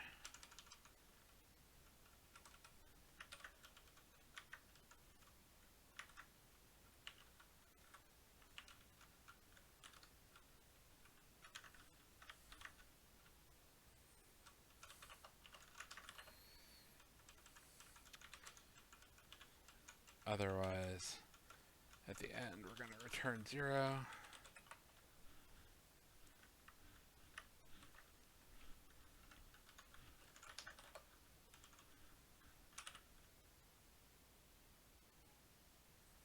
Okay, so that still passes. So the thing is, I was thinking that like we're going to have to do like a different thing at each step. And it may only be 2 steps deep, but instead of doing like a nested sort of match statement where I match inside a match and then do that, I think just early returns make sense. So basically, like the brute force top one is if that like if bit number 13, yeah, right. Bit number 13 is 1, then we just index into the program, and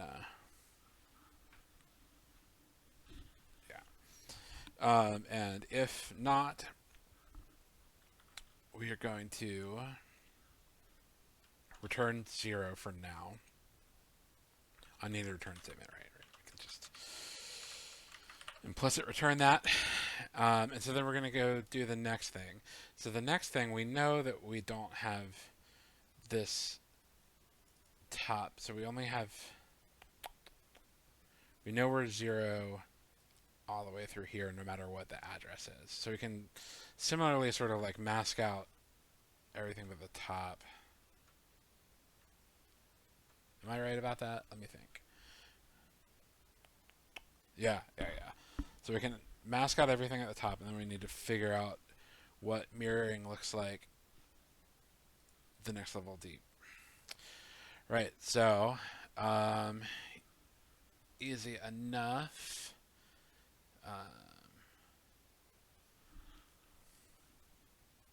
This is mirrored twice, and then there's riot RAM.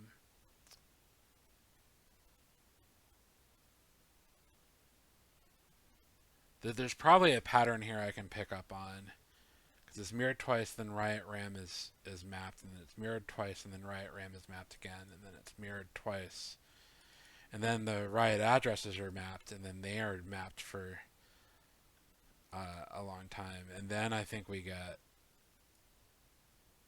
TIA addresses, and then riot addresses.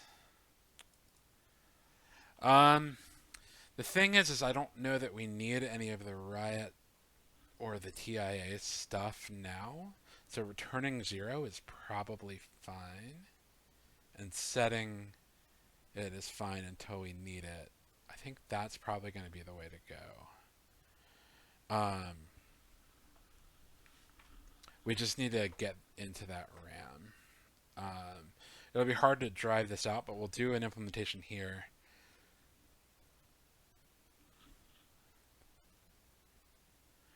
I do agree with test first. In this case, I'm a little bit stuck on. I could just go. Yeah, I absolutely agree with that. Sort of in exploration projects like this, I do sometimes tend to write a little bit of code and then backfill. But when I'm like writing for work and stuff, I always write tests first to get better coverage. In this case, I think I can drive out the rest of the implementation using tests. I just need to do part of index mute so that I can set program memory and then read it back to test index, which is like a little funky, but I think that's really the only way we're gonna be able to do it. We could like overwrite the memory of the memory map. It is mutable. No, but why don't we need both, so why don't we just build them both in parallel? So,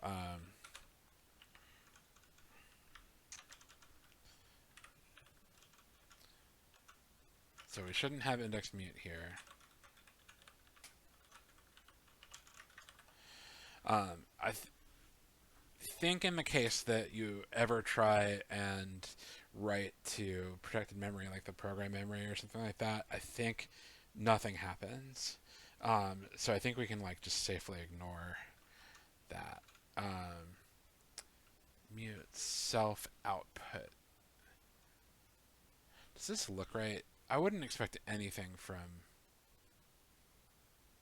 set, but maybe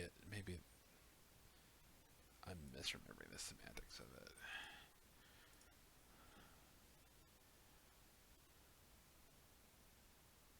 it. Okay, so it does like return.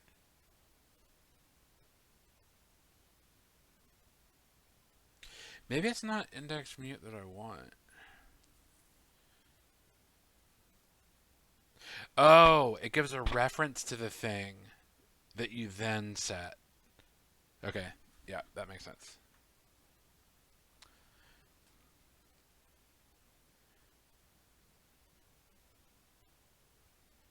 Yeah, Lord, I am definitely planning on doing a graphics interface for it. I have a little bit of. I'll have to figure out what I'm gonna. What is scoop.sh? I don't know what this is, so let me find out. Scoop installs in seconds. Command line installer for Windows. Sorry, I didn't know what you were talking about when you. Yeah, I think this could be available for every platform. Uh, yeah, that'll definitely be in the plans eventually. Yeah, we're definitely early stages. You guys are all sort of on the ground floor for this. So yeah, yeah. Hmm. I mean, I will definitely publish it to a crate.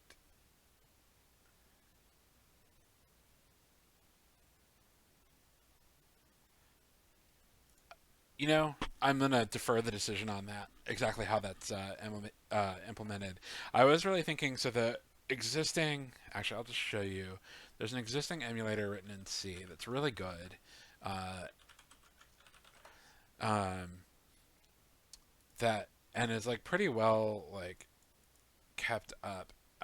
The thing is that it uses a it uses like Qt or something like one of those libraries, and like my thought was when it came to doing sort of all the platforms was to try the method of like writing the UI like in like for instance on Mac and Cocoa and on Windows and uh, figure it out.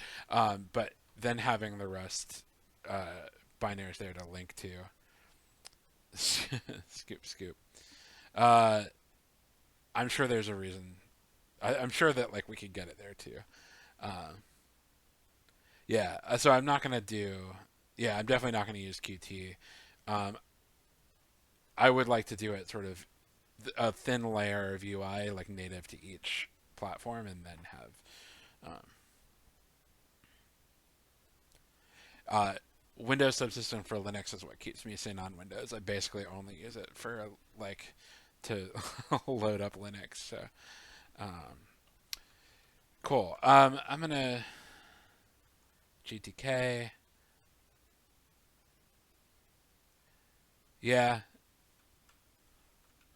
yeah. We'll see. I have lofty goals for like implementing native clients on the major OSs, but uh, yeah, Windows subsystem for Linux is purely because I'm like a Linux sort of person. I don't know how to do development in Windows really. I know that people do it. Um, yeah, so each platform like has its own like sort of native like bindings basically. So like in Mac that's like Cocoa um, that lets you like they'd probably be in the same code base, but like different build systems basically for each. Um, yeah, I think that's how a lot of sort of like when you have like really good native experiences for both.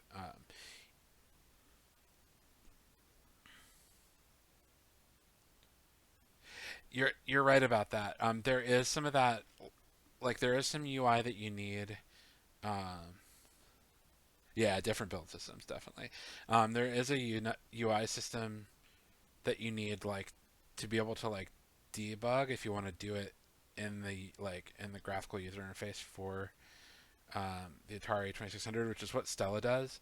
I'm also like not super opposed to like having people like run the debugger from the console and like step through it and like manage memory that way. Um,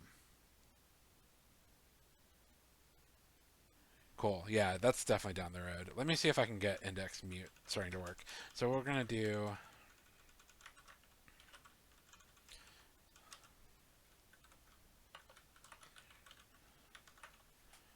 Um,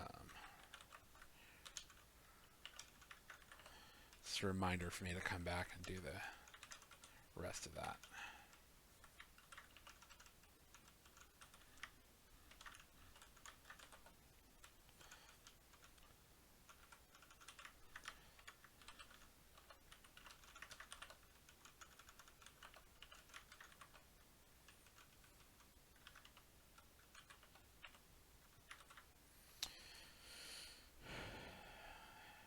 Actually, I don't know how I'm gonna do index mute with the stuff that's not writable.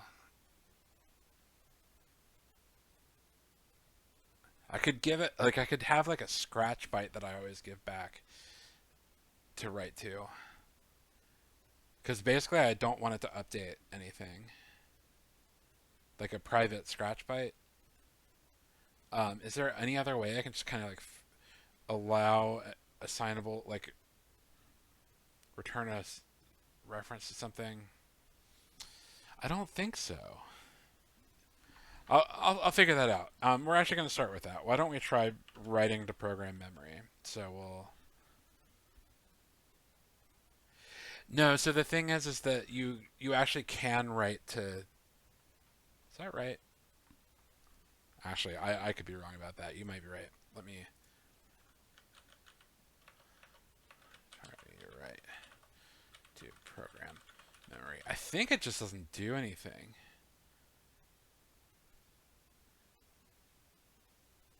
You know what? We're gonna panic for now, and then yeah, and then go back and do it. The Go back and do it if we need it. So I think that's a good point.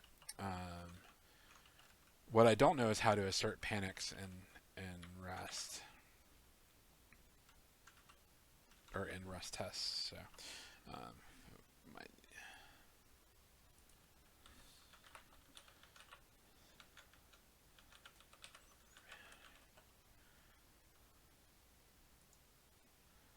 good old Stack Overflow should panic. Awesome.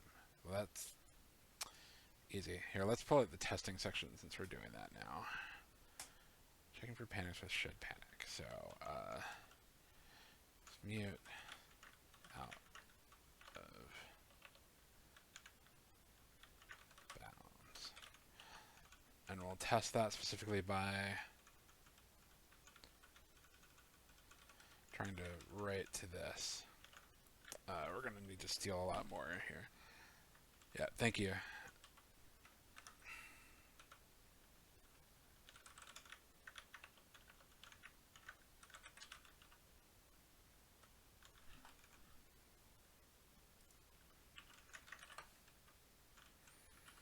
We'll need some of this setup, so we'll need program memory map.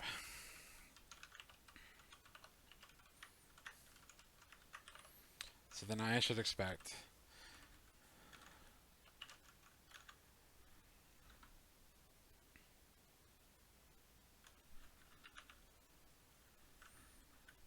the first byte here. So it's set to 1 already, so we're setting it to 0. I expect that should panic. Will it panic now because it's not implemented?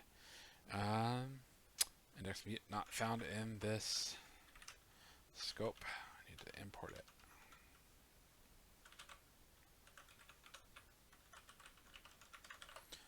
Might not even compile until I...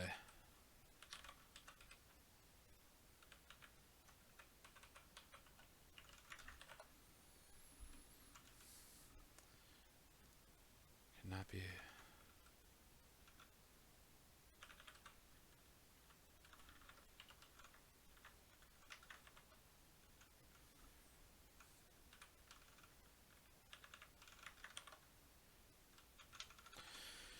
Not saying it wants a mutable U8. Okay, so this is a dependent type, or a trait that's dependent on the index, so that makes sense. Alright, so for now, panic. Index. Cannot borrow mute for index range. It's a good enough message.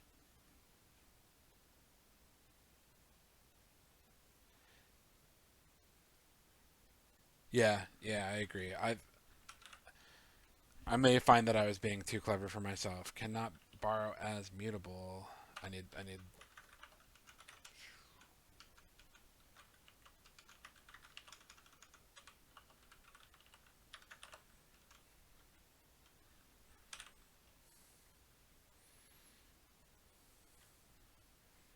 Okay, so that passed.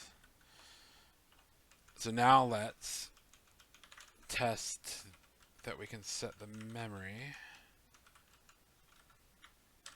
which is the one we care about for now, and then we'll just move on. But I think this is going to work out. So test index mute memory.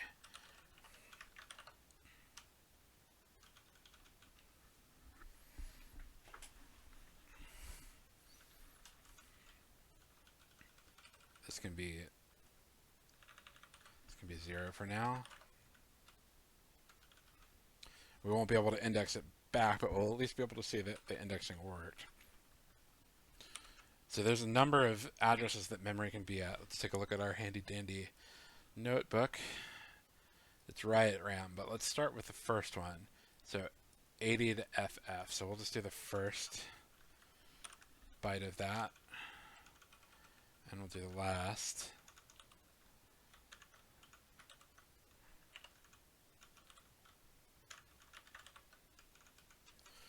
And then it should fail with... Did I copy over should panic? Yes, I did.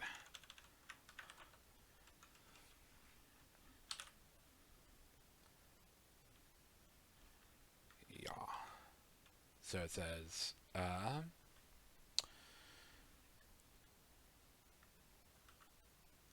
need better. Panicked.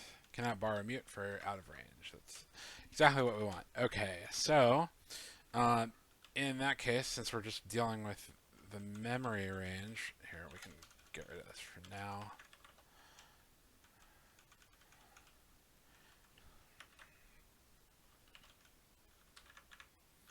So what we're going to do is, so the first memory range is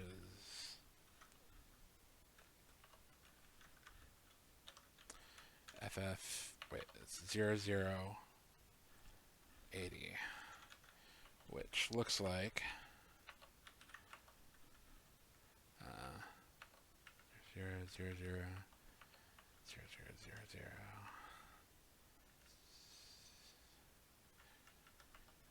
And geez, 1. Wait, did I do something wrong? Yeah, that's not 000. All right, get some. Hope your coffee's good. I'm done with coffee today. I would love some more. I didn't get a ton of sleep last night, but if I drink it now, I will be up all night. So, let's see. That's like half of.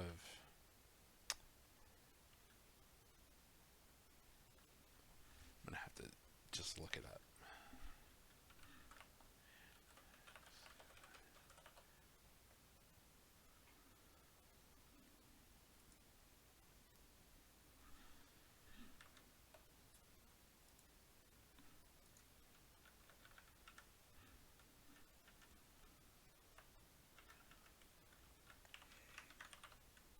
Okay. Don't know why that was so hard for me.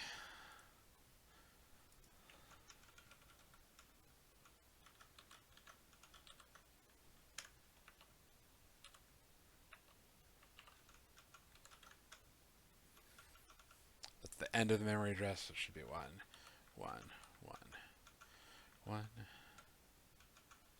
1. So, I think it's going to be a little tougher. I think I can just do a range. Let me look at my handy dandy notebook. Riot RAM. So this always ends with an 80. Always ends with an FF. It's just the it's either 0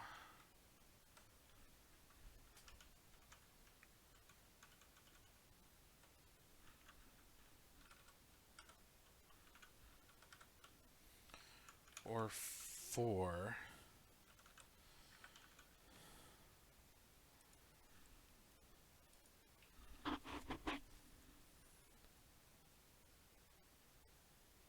Or 5.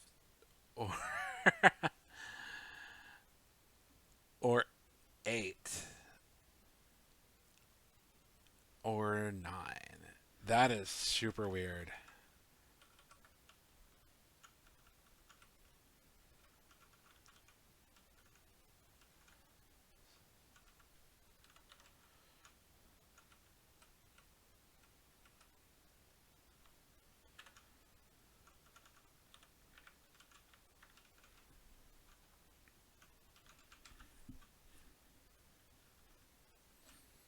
Welcome back. Or like 8. It's gonna get me. Or 9. I may just have to like match over these ranges because I like there's something I'm not figuring out. Well, we know for a fact that this pin is always on. 1 second.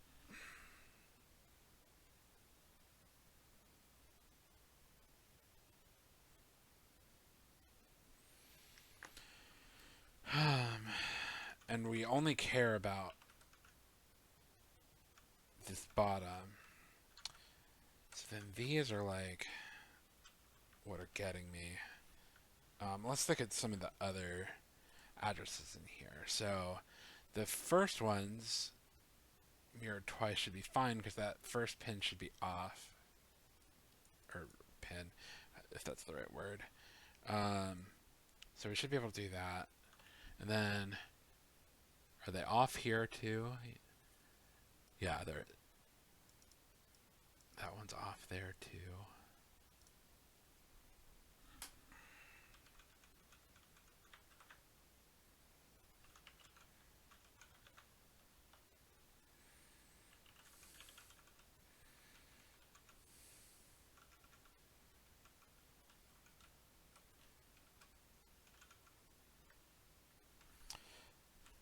I don't know that I can figure this out easily. And this gets like repeated a bunch. So I think we can do something similar here where we just so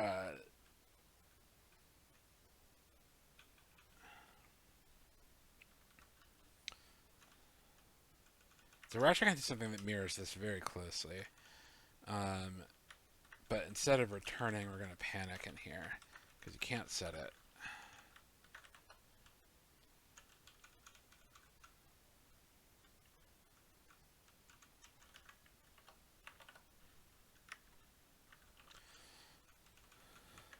Here, for now, we're just going to turn self index memory.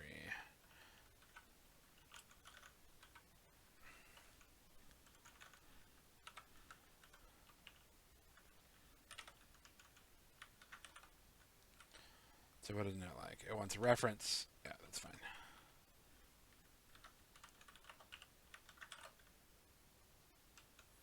Okay, that's just a placeholder for now. But I just wanted to see if I could figure out how to get this into that state. Looking at our notebook. So the mirrors for the bottom part of memory. So this is 0 page. This is 0 page. These are the right addresses, and then everything's mirrored until we get to the ROM addresses. So we really only need to deal with up through 2A0. Because then I think everything's... No, that's mirrored a bunch of times. Okay. So up to 0300. I'm going to do something a little bit of a hack for right now, but that I think will work.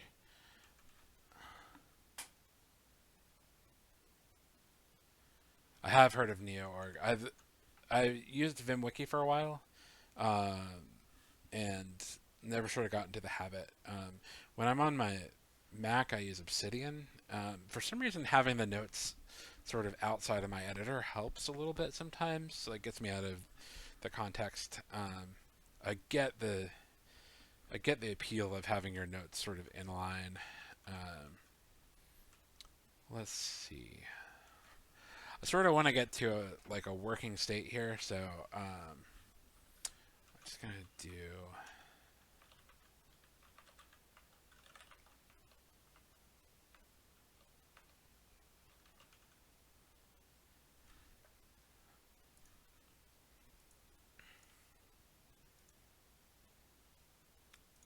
Bet there's some range operations that I can use.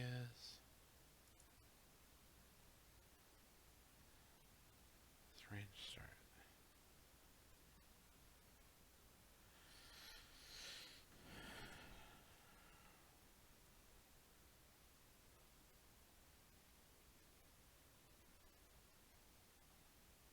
I want to just basically assert that it's in range, but maybe I just need to match over it.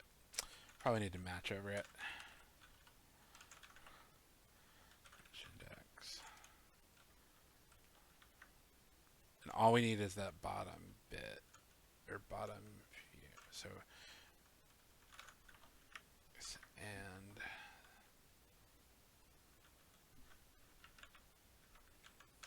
masking out those two.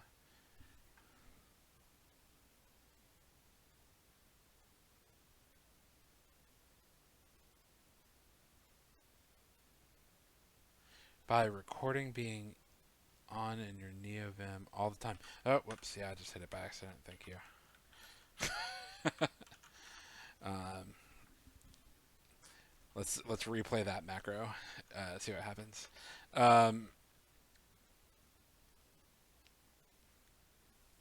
So we want to mask out that top one, which is E. Is that right?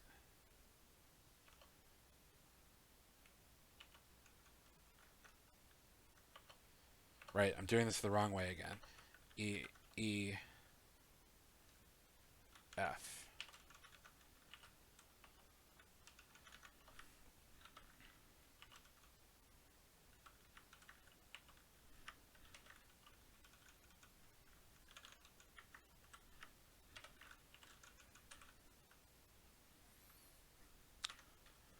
So we'll say anything else. For now, you'll just get immutable self memory 0, which is not quite what we want.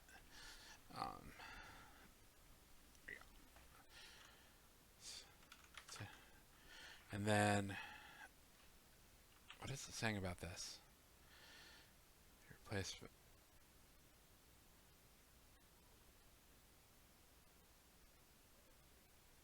Consider using the scrutiny and body instead. Oh, I see what it's saying. Yeah, that's not super important. So if that memory is between this is 0, if it's between 80 0x and FF for now.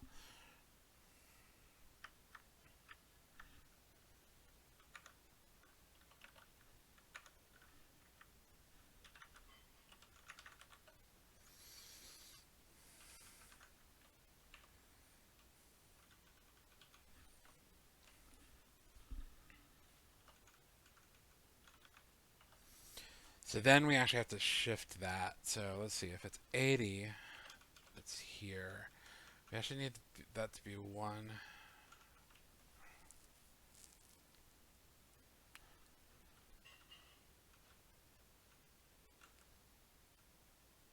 We need this to be 0. So I think we're gonna shift. Let me try something. Just so that we need that to be index 1, which will look like this. We need this to be this. Should be this. And this is 81. So can we just lop off this top? Yeah, I believe we can. So, so index.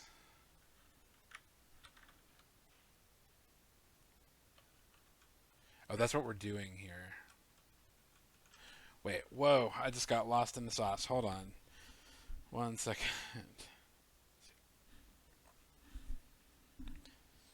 It's been quite a stream so far. Yeah, okay, so I don't want to mask that out yet. So I want to match the full index. Wait.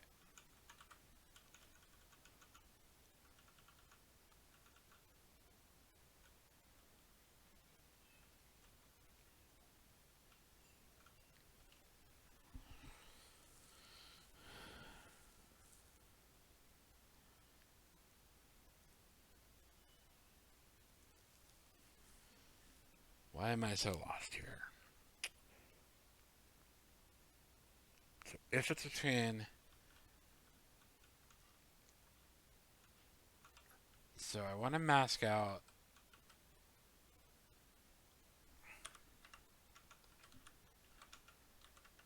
Okay.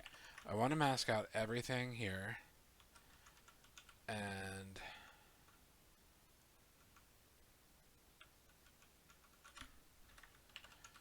Boy, I've got myself twisted around here. Let me see if I can figure this out. So I have an index in range, which is this. And I want to check whether that's between 80 and FFF, and that's all going to be, FF, and they're all going to have this bit right here. So, in fact, if I mask it out, if I just mask out the top,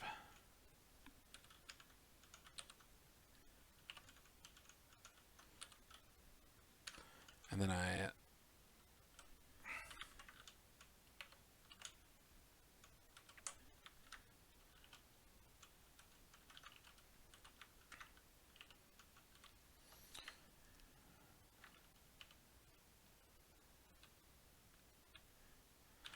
oh no, actually I think I had something going there. So, right, I mask out everything but that one bit. If it's 80,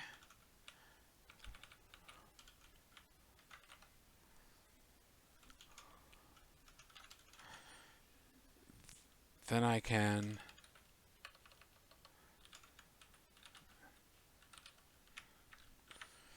index the memory with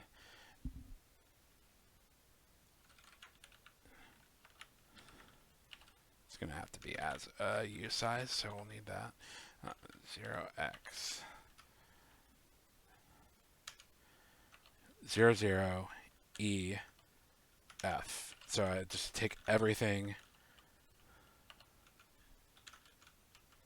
This is not a safe assumption, I don't think, but it'll work for us for now. Then I'll just have to remember what the heck I did here when it comes around to it. Needs to be a mute ref.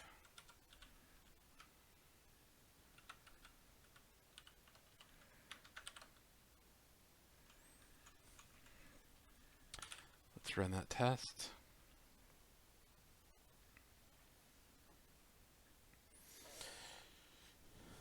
But the index is 128. Do I need to minus 1? Is that right?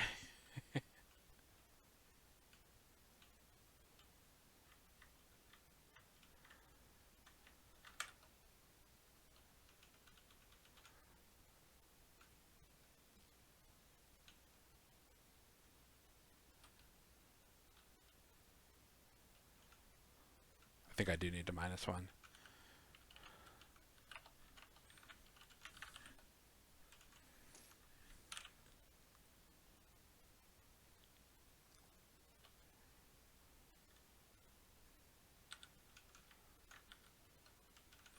Oh, no, it's in my test here. So it's saying that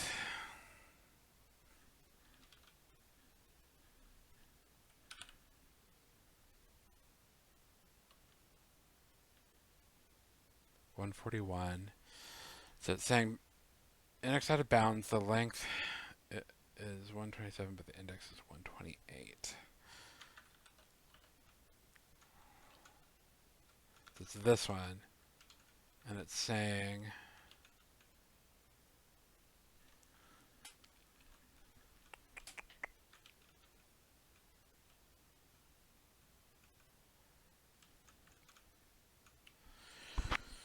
what doesn't it like about this? This index is year 16.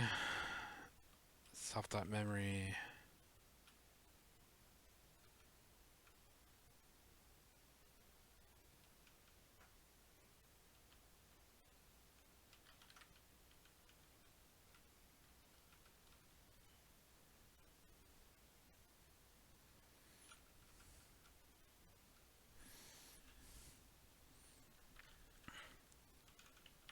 I may need to cut this a little short, although I'm kind of bummed by that. But my brain has stopped working. I've been streaming for over an hour and a half. That is really confusing me. Index out of bounds. The length is.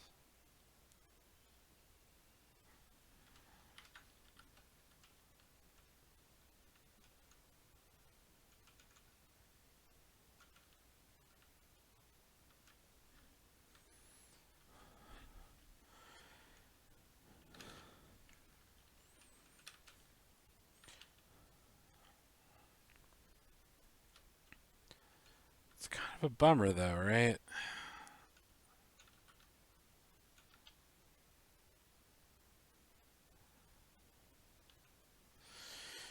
Index mute.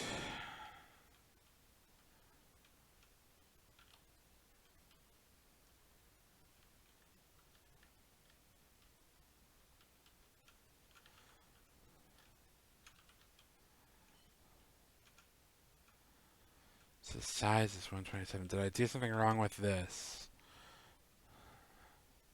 Because it should be 128. Yeah, because I was indexing the top of it.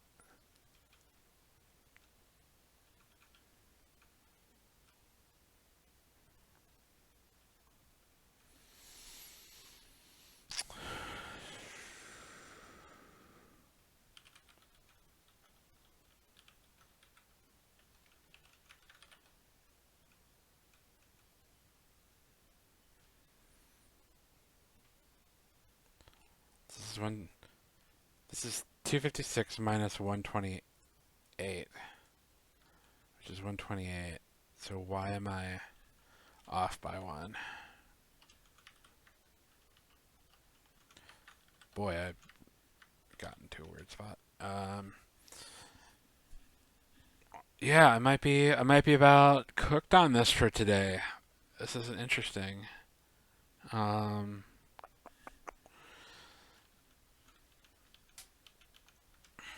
so just so I know what's happening. So what if I go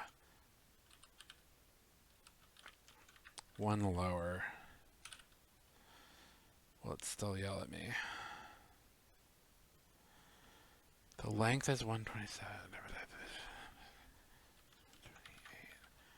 So I don't think that's it.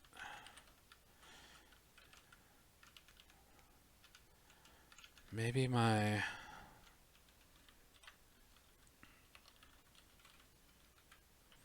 It's one more thing to look at.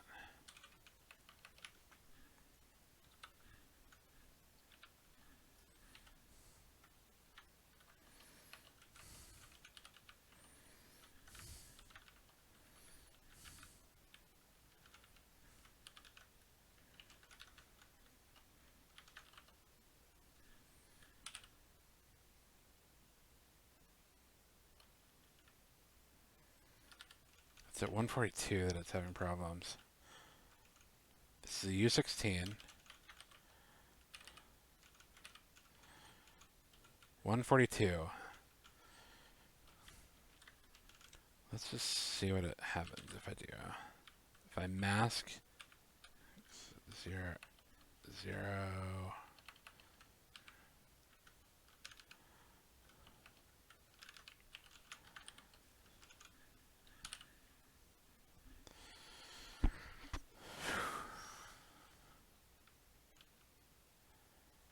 Maybe I can't print and test.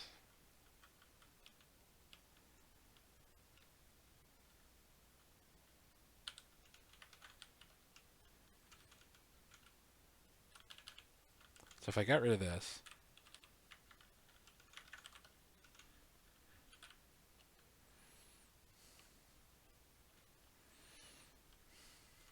it's at 141 that it fails.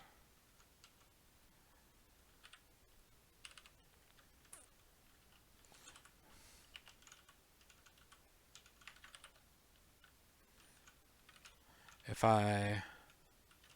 it's not hitting this panic, so it must be hitting.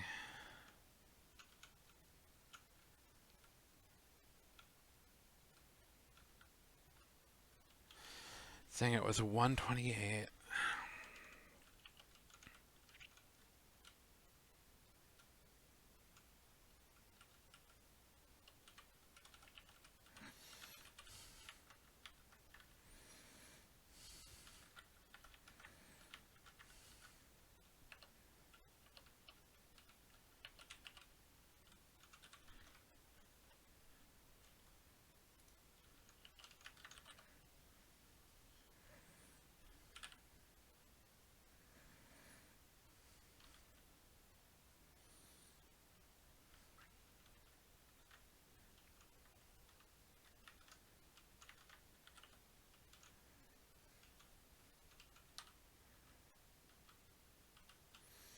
So then this is what's failing.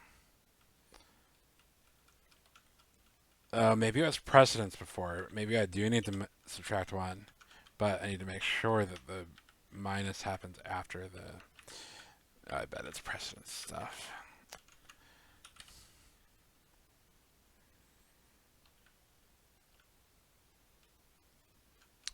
Length of... Length is 127, but the index is 127. Well, that's super cool.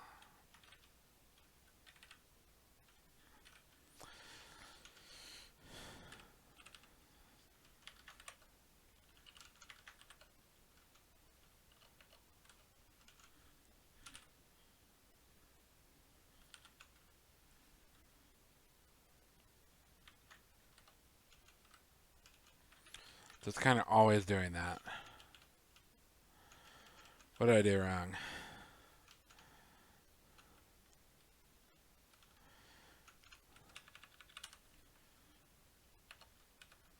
We're going to do it gross.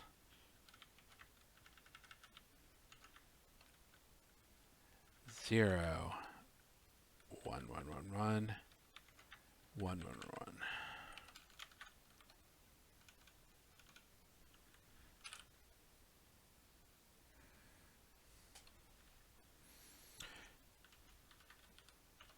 So now I don't need to subtract. Maybe I probably just had my hex wrong then, which is a bummer that I don't remember how to hex.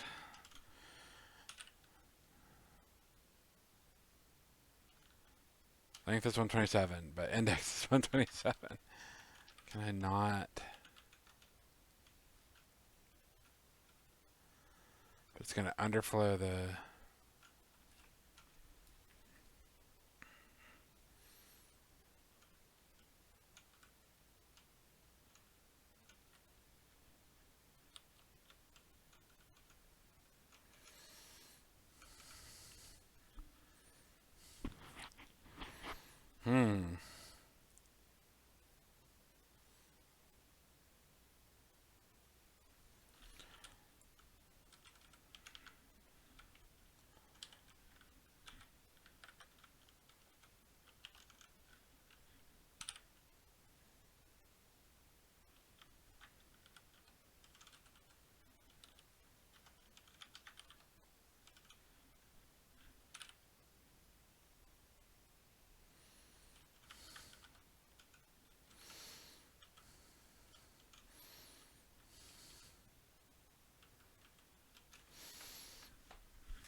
What am I doing wrong? So...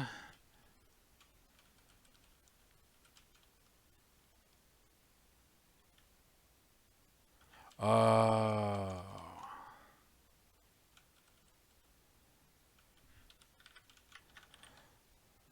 I can't do that.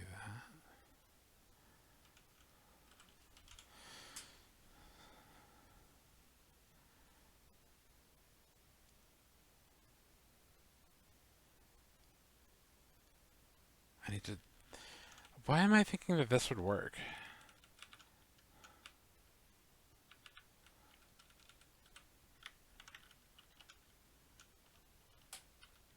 I do need to do that mask,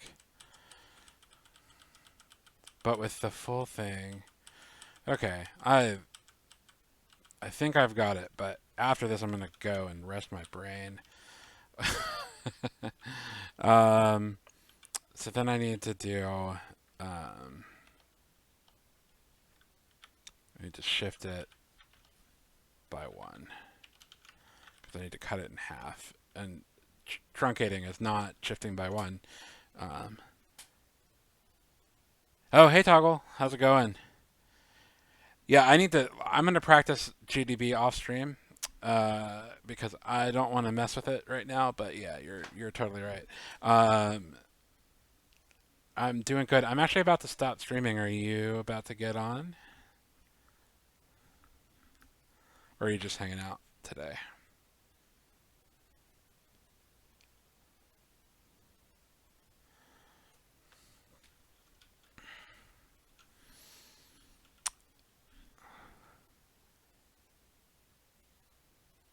Oh yeah, that makes sense. Yeah, so right now I'm messing with the indexes. There's some weird stuff with the Atari 2600 where it like mirrors memory. Um, like it mirrors like 4K of memory because the chip looks like it has 16 bits addressable, but it's only 13.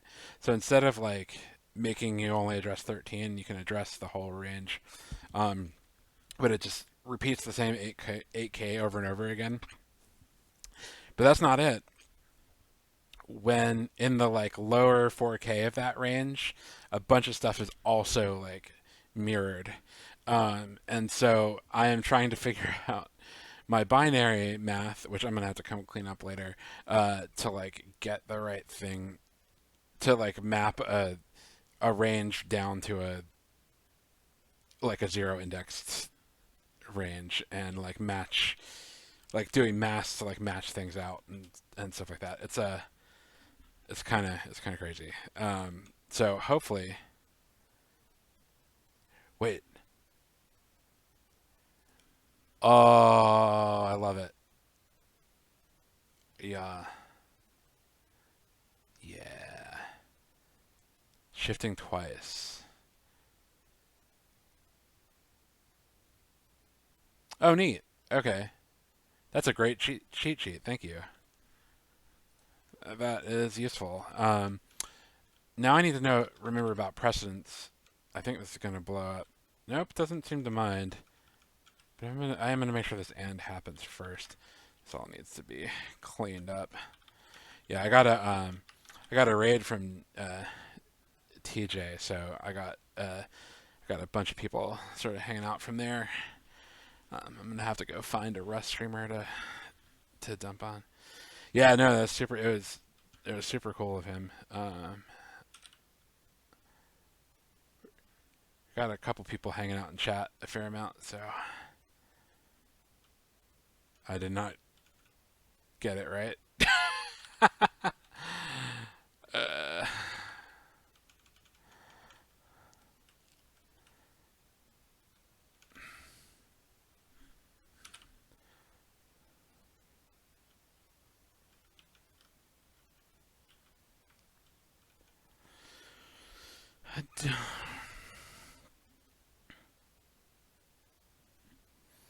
yeah, yeah. Okay, so yeah, I'm super stuck on this, and I don't like. I think I'm just like failing at the math.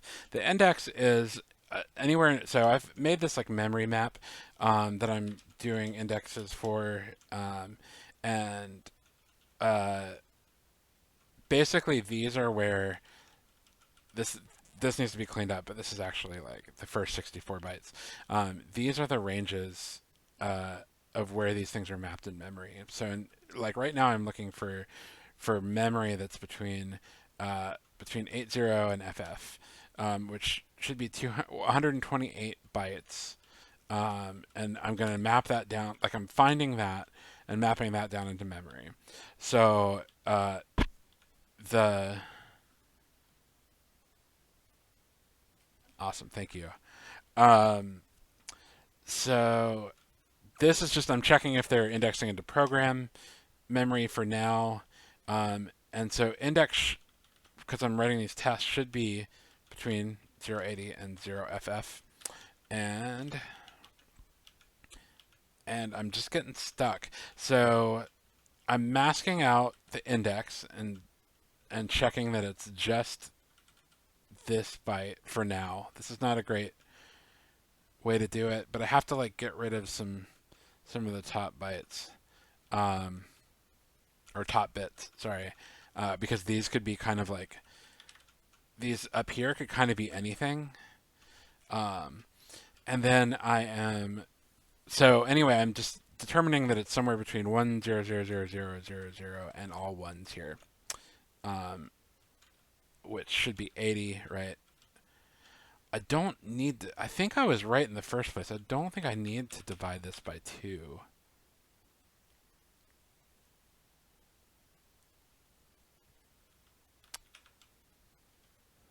Um, but then I was just doing a mask with it to like try and get whatever the value was between. I think I just have some bad assumptions. Wait. So I want 80 to be 1, and then I want 82 to be 2.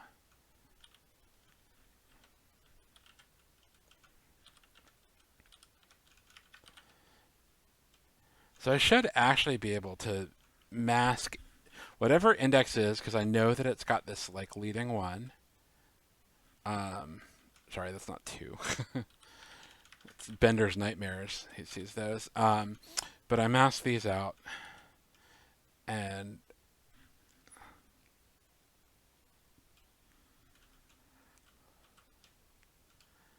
I should have a max 128 bit. So I think I need to do all of this minus 1. Right, but 0 would be no.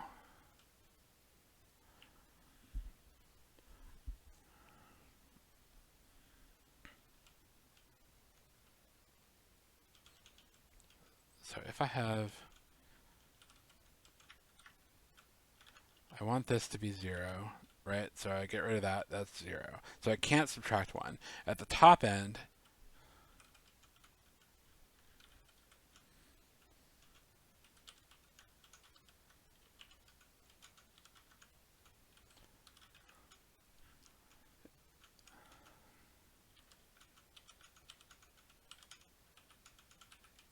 I have this. So that is 128, which is bigger than my length. Maybe I was wrong about how this works. So this is it's saying the size of my memory is 127. So this is 256 minus 128. Right, that's 128. I'm not crazy. So why is it saying my length is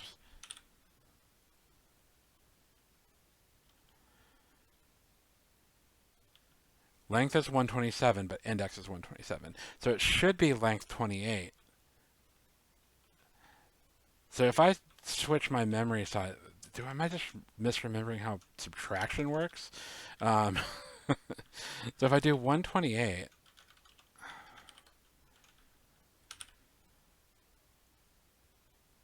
apparently I'm just misremembering how subtraction works. Why did that not work?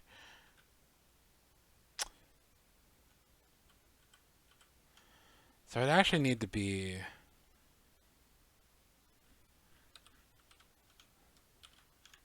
right. I misremembered how subtraction works. Um, yeah, yeah. So either add 1. I think I'm going to add 1 because I want these to be representative of the memory ranges. I want them to say something about my memory ranges. Um, But yes, you're right. And I think you may have actually said something about this earlier, Lord.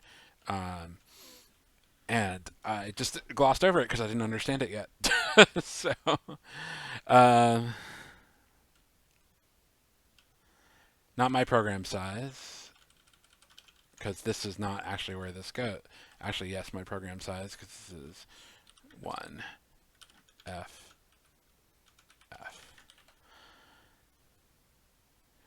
Yeah, I think you're right. I think that would document almost as well the const function, um, and would prevent me from having this going on. So I'll do that off camera. But I think that I have indexing into memory working. Awesome, which actually means I think that I can go back.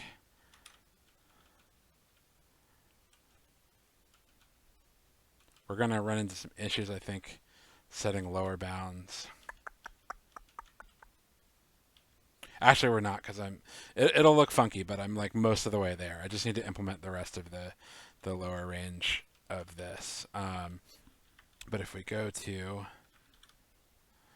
main, and then everywhere we're using mmap, we delete.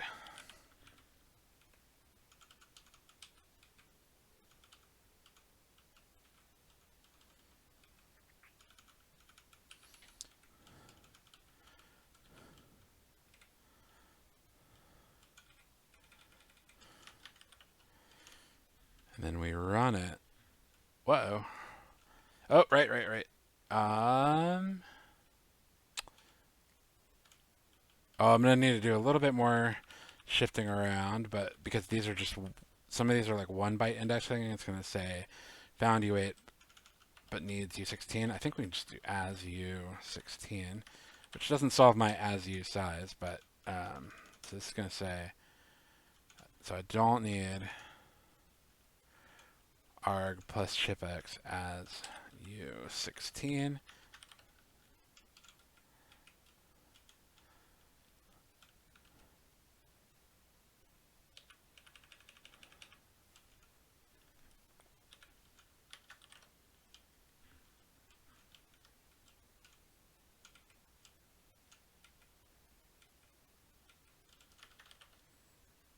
So I think that all works. So let's first time. I need one of those polls. Those are the tests. So cargo run. Yep, that's my next instruction. So I got there. Wow, what a ride! That's three 3 hours later. You'll see if I do my debug output. Comma D. Oh, I messed something up here. Comma D. Nope, it's because I'm recording. I keep recording. Okay, I don't have that right. So if I go here,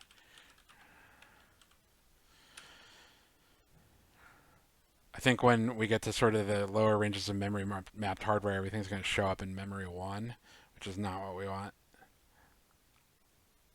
Oh yeah, kind of nothing worked.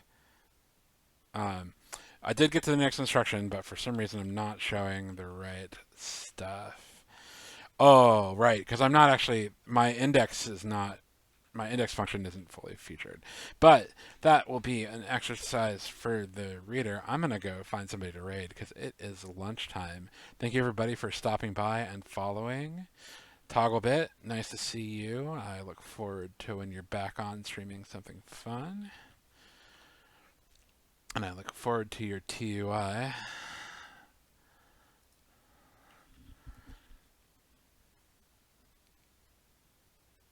Oh, this is fun. It's another Rust stream, but it's also soding,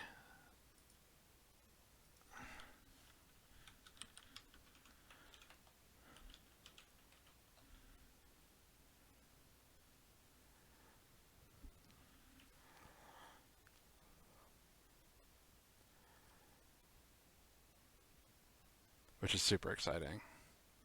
All right, see y'all on the flip side.